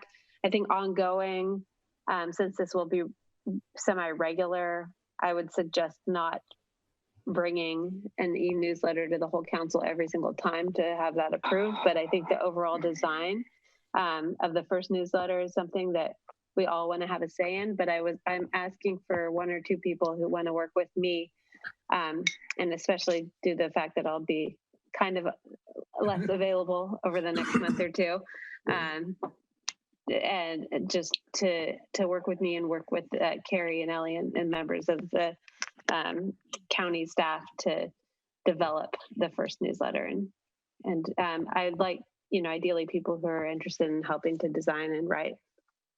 Okay.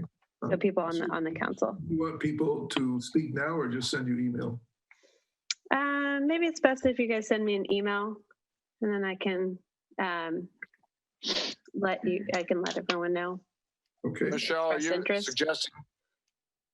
you suggesting to move forward without having any policy agreed upon by the community and the community council? What kind of policy are you talking about? A policy about what is editorial content and how it's used. There should be some type of policy, whatever it is, and I think at minimum the whole council should be able to talk about a policy for the use of a newsletter.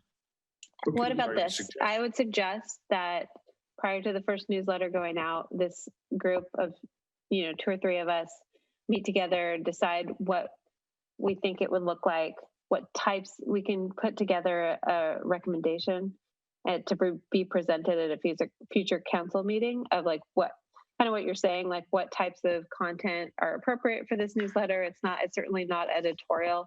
It's factual. It's talking about things that have happened or things that are coming up in a factual manner. We definitely want to entertain suggestions from the community. So why don't we put that together? I do think this should be a topic at a future meeting before the first one is sent out, and we can definitely include kind of some rules or some policies of what goes in there and what doesn't. Okay, I'd like to be on that. Okay. Well, so just express your interest. Now, Dan, is your interest in contributing or to be able to review? The initial setup, of course, at some point in time, I may want to contribute. Okay. So I don't see myself contributing a lot. I see this sort of similar to when we started our current iteration of the website, where 2 people were doing active work. And it was a live project, but it would come back to the council for comment and feedback. And especially for a newsletter, having a first edition that hasn't gone out, but looking at it, I think is really the only good way that I can see to have a good feel for it. So I think the plan that Michelle outlines is good from my perspective. Okay, good enough. So we've got that. The final item on the regular agenda is a short one. We have been using Zoom now. This is our second full meeting with Zoom. I've been pleased with it. And to continue, we need to get our own Zoom Pro license. The annual cost of that would be $149.90. And I would like a motion from the council to approve that so we can then discuss. So moved. I'll move. Or I'll second. Seconded. So I'll just go through our list here for comment by people. Claire? Fine with me. Barbara? Fine with me. Dan?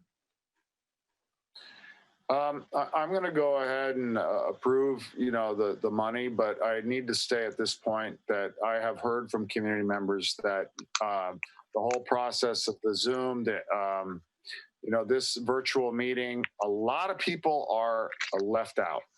Not everybody has the ability to access. And so for now, I think really we don't have another option.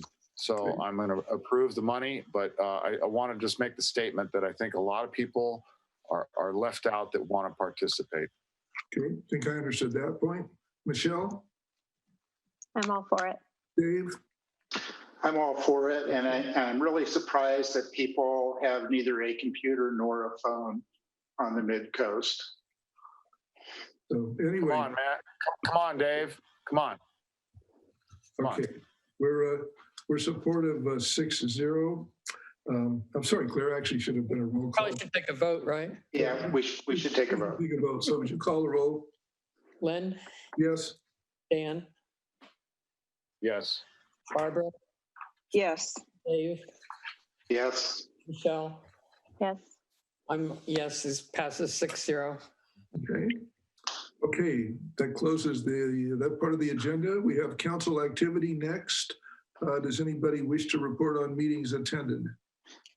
I have a very long list, so I should probably go last. I have typed it. I'll send it to Claire, but it's important enough that I want to at least go through it. So you want to cover it. Does anybody else have a report to make here? Yeah. Claire, go ahead. Just a real quick couple takeaways from the COVID meetings. One is that the county is close to, in some ways, being able to lift restrictions further in that they've done a good job on structural improvements like testing and tracing. However, we still have way too many cases in this county to cut back on restrictions at the moment. The other thing is that the county's contract with Seton Coastside to provide care for coronavirus patients is expiring in the next month, which will put those facilities back to where they were when we were concerned about them before. Okay, thank you. Anyone else have a comment? I just wanted to elaborate on Claire's comments as having attended those meetings as well. So yeah, right now we're currently in like Governor Newsom's early phase 2, and we cannot move to late phase 2 until we meet some of the criteria that we haven't met. So that's what she was speaking about. And then the other thing was, it does sound like there will be some lifting of the restrictions on the beach, on basically recreation west of Highway 1 by this weekend. A lot of people have complained about the 11 to 5 rule and the lack of enforcement, and of course overcrowding that we saw on the beaches this past weekend. So stay tuned for some updates on that, hopefully by the end of the week and possibly with the opening of parking lots. Thanks. Dan, did you have anything? Yeah, it's not as related to a meeting, but it's of interest to the community. And that is that, I typically come home from work about 4 o'clock northbound on Highway 1 from Half Moon Bay. Not surprisingly, recently the traffic from Half Moon Bay in north is not been as heavy as it's normally been before COVID. But I've been noticing that traffic is very heavy southbound, coming backed up all the way to Capistrano Road, and I'm thinking that part of that is more people are going on hikes because they're at home, crossing at Frenchman's Creek, and creating the crosswalk light to stay red for Highway 1 more than normal. Also, there was one other item that I guess it slipped. Sorry. Okay. Well, if you come back to it. Barb, anything? No, I have nothing. Okay, then back to you, Dave. Okay, so I'm taking it going chronologically forward. On May 18th, I attended the Agricultural Advisory Committee meeting. That was a special meeting to draft their letter on the MROSD post zoning amendment change, which, as Joe mentioned, was at the meeting this morning. They were very opposed to the wording and wanted alternate wording. They were particularly concerned about easements on ranches. We had sent a letter favoring the zoning amendment and tagged on a request for height limit clarification in our letter. Obviously, I didn't hear yet what happened at the Planning Commission meeting. Having Bay City Council May 19th COVID study session. They're investigating street permits near beaches to keep visitors out of neighborhoods. It's partly COVID related, but it's a general thing. There's been a lot of discussion about that. There's issues with Coastal Commission on coastal access on doing that. I asked as a private citizen that if they do that, they try and coordinate with the city so they don't just move the problem north into the mid-coast. Council asked staff to work with the county and state on that, to open all the beach parking lots with City Manager Nisbet following up, and we heard the report just before this saying, looks like that's happening. May 20th, Harbor Commission, they plan to reopen the Pillar Point Harbor to public and other district facilities as soon as the 8 to 5 thing goes away. They've already opened Oyster Point. They also adopted a new code of ethics and a new sexual and harassment policy. The the district commission continues to be mostly 3-2 split. I will say they have started doing something that I'm glad we don't do, which is a vote to close discussion long before all commissioners have had a chance to speak. So I'm very happy we do not do that. GCSD, May 21st, they had an agenda item on the jetty skate ramp and whether that could be open. They had significant concern about monitoring social distancing and disinfecting. The Half Moon Bay Skate Park also is still closed for similar reasons. SAM budgeting process was much clearer and cleaner this year. We can all be happy about that. That's the new general manager driving that. And in addition to everything else at the GCSD meeting, there's been discussion about the Surfers Beach trash.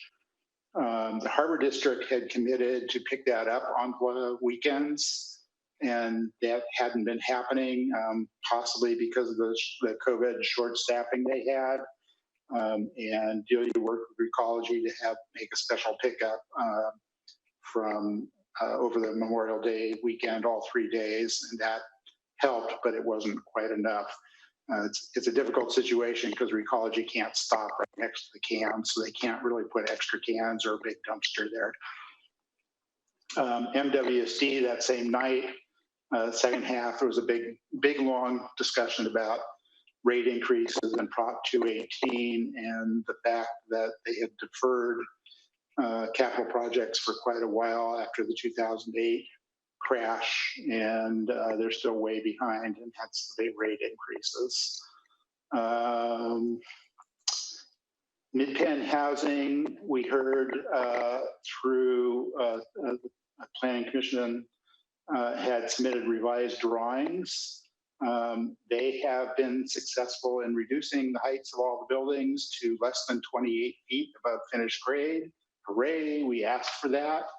They also managed to rearrange the buildings so they no longer need to have a special setback on Carlos. I'm going to jump ahead. I heard today from Serena Ip, who is project manager at Mid-Penn Housing.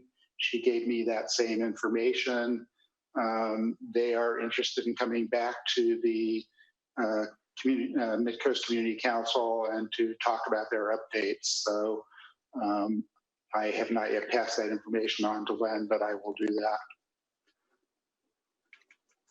that.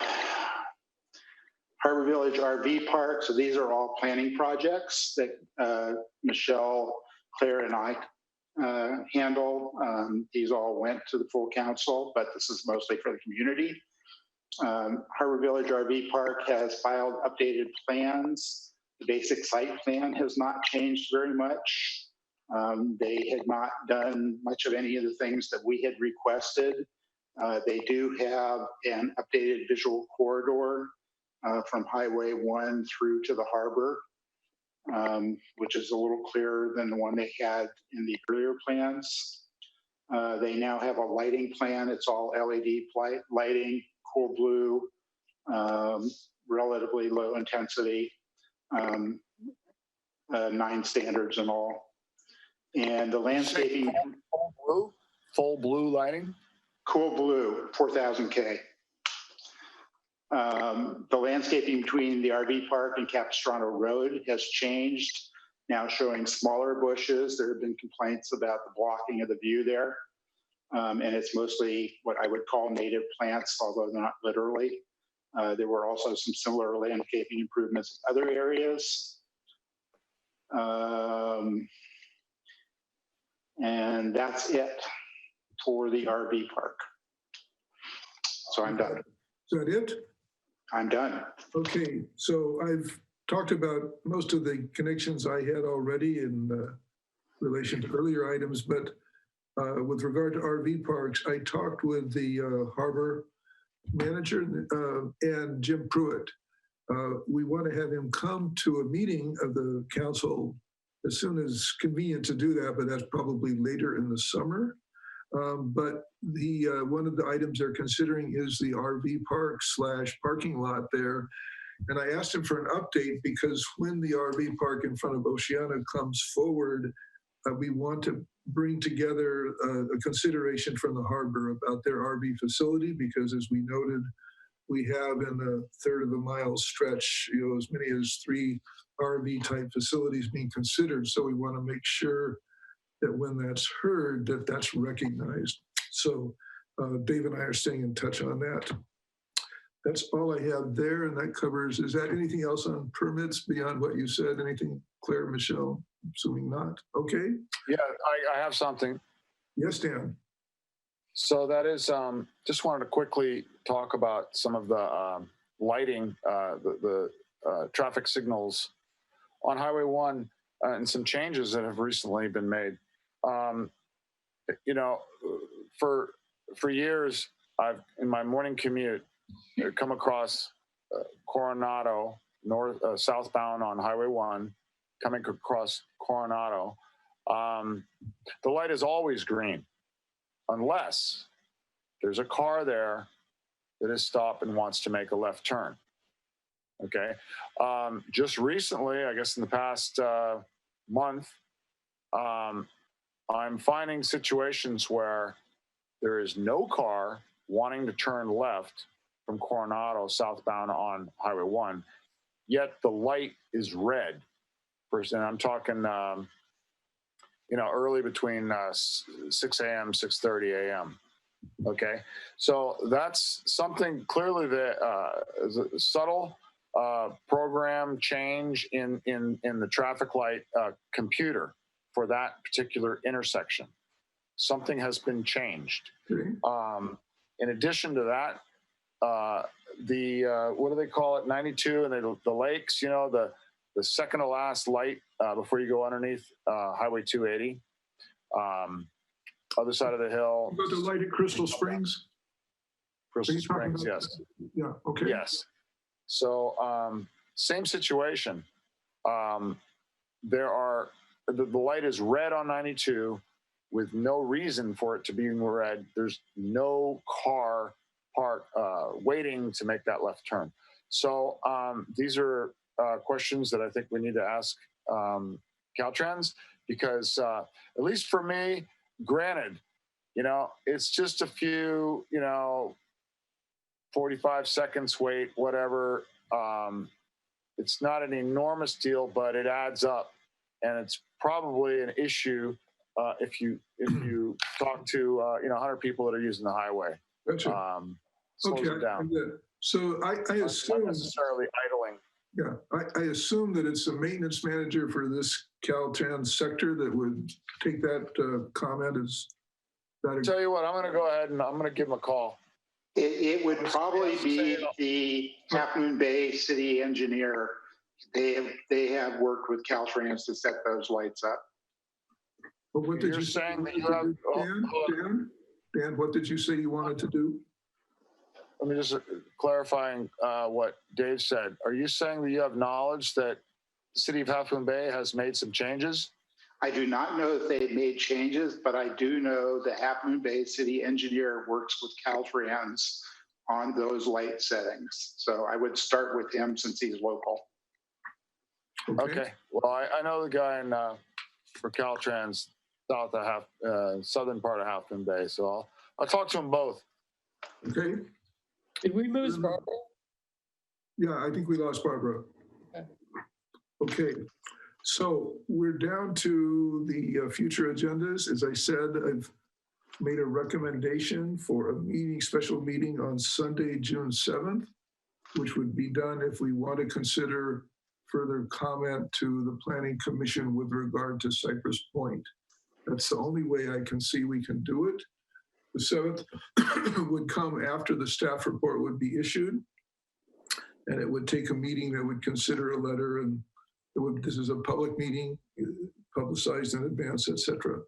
So I just like to go down and quickly get comments from people as a straw vote, or just what's your reaction to it, and then to see if it's worth further discussion. So I'll just start with Dave.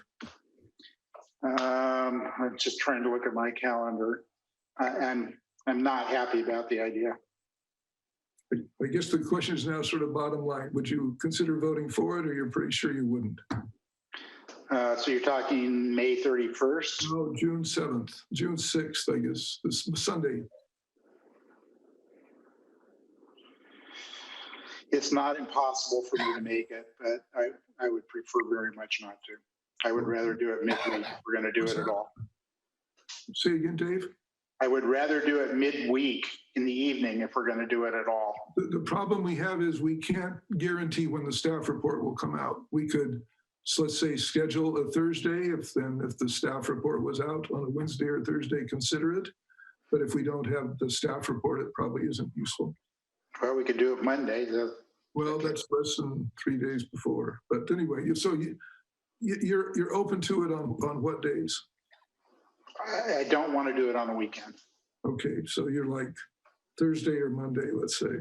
Yeah. Okay. Michelle?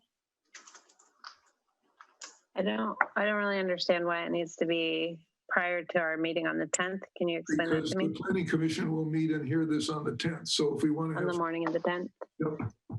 Yeah, I'm not a big fan of the idea. I thought we were trying to have fewer meetings in June because we have 3 connected Cosign meetings. In addition, I might, yeah, I don't know what my availability is going to be. My due date's June 15th, and my doctor wants to induce a week early, so I may or may not be available. Well, I guess in a question of voting for it, I mean, which we do now, if you were medically not able to, you wouldn't. I guess. Yeah. Would you vote yes or no? I'm leaning against it, but I want to hear what the other council members have to say. So Dan? A little bit of an agreement with Dave, preferably not on the weekend, but if it's the only way to make it work, I would make it work. Okay, so you're in favor of making it work, got the considerations on day, understood. Claire? I'm not sure what we're going to say that's going to make any difference, but it seems not right to just let this opportunity go by and not say anything. I'm wondering if it would be possible to cancel the meeting on the 10th and do this special meeting instead. I sort of feel we need a regular meeting there to consider what we took away from the first meeting, the first virtual meeting. To basically, as Joe noted, this is a work in process, and that's our one opportunity to speak to the delivery of them before they have more of them. So I'm inclined to want to keep that, but they won't have finished them at that point. No, we would have gone to one and seen how it works. I mean, for example, Dan has already said, look, I have real concerns about it, period. Well, they're going to run the first meeting in a certain way. And it's certainly, as our role, after a first meeting is to say, did we think it went pretty well, not good? I mean, this is it's an iterative process. And so that would be an opportunity to comment. We could have that opportunity at the rescheduled meeting that would take place instead of the one on the 10th. Okay, so you're framing it as having a meeting that would replace a meeting on the 10th, I guess. Exactly. Gotcha. Okay. 10:30. So, okay. Basically, and how many people think Claire's idea of if we have a special meeting to have it as a substitute for the regular meeting and whatever we do would be done then? That basically we're rescheduling a regular meeting, if you will. I would prefer that. Okay. I would prefer it too if we can make it work. Okay, so if I put it forward as that basis, and I think there's enough people here to be agreeable. It takes 4 of us to vote for to take this action, and it's a little bit loose, but I think we're all on the same page that we're open to having a meeting, but not 2 meetings.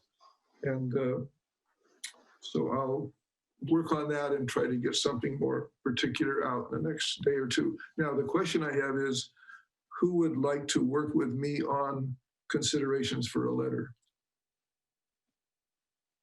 Because I need up to 2 people to do that. I think I'm done, and since I'm the one council member who still wants the project, I think it should be other people. Don't know, it has to be negative, but anyway, so anybody else want to work on it? Then I'll work with you. As to what the staff report says. Well, I mean, we need to decide that we can have up to 3 people talking about it up to the staff report during it, looking at it. And so David said he's definitely out, and Dan was one to be in, and I'm in. So I guess that leaves Michelle, Barb, and Claire now. I don't think I should be, just because of the uncertainty around my availability. Yep, no more need to be said there. So Claire, are you interested, or yes or no? I'm not really sure. Look, I'll get back to you and Barb, but we don't have to decide that tonight. It can't be both of you. That's fine with me. Otherwise, I'll think about it. Okay, so I'll get back to the 2 of you, and it's Dan and me. Okay. Let's not the cleanest end. Okay, I'm certainly open for a motion to adjourn. Motion to adjourn. Okay, I think we're in Second. favor. Thanks, everybody. Good effort tonight. Thanks, everyone. Be safe. Yep.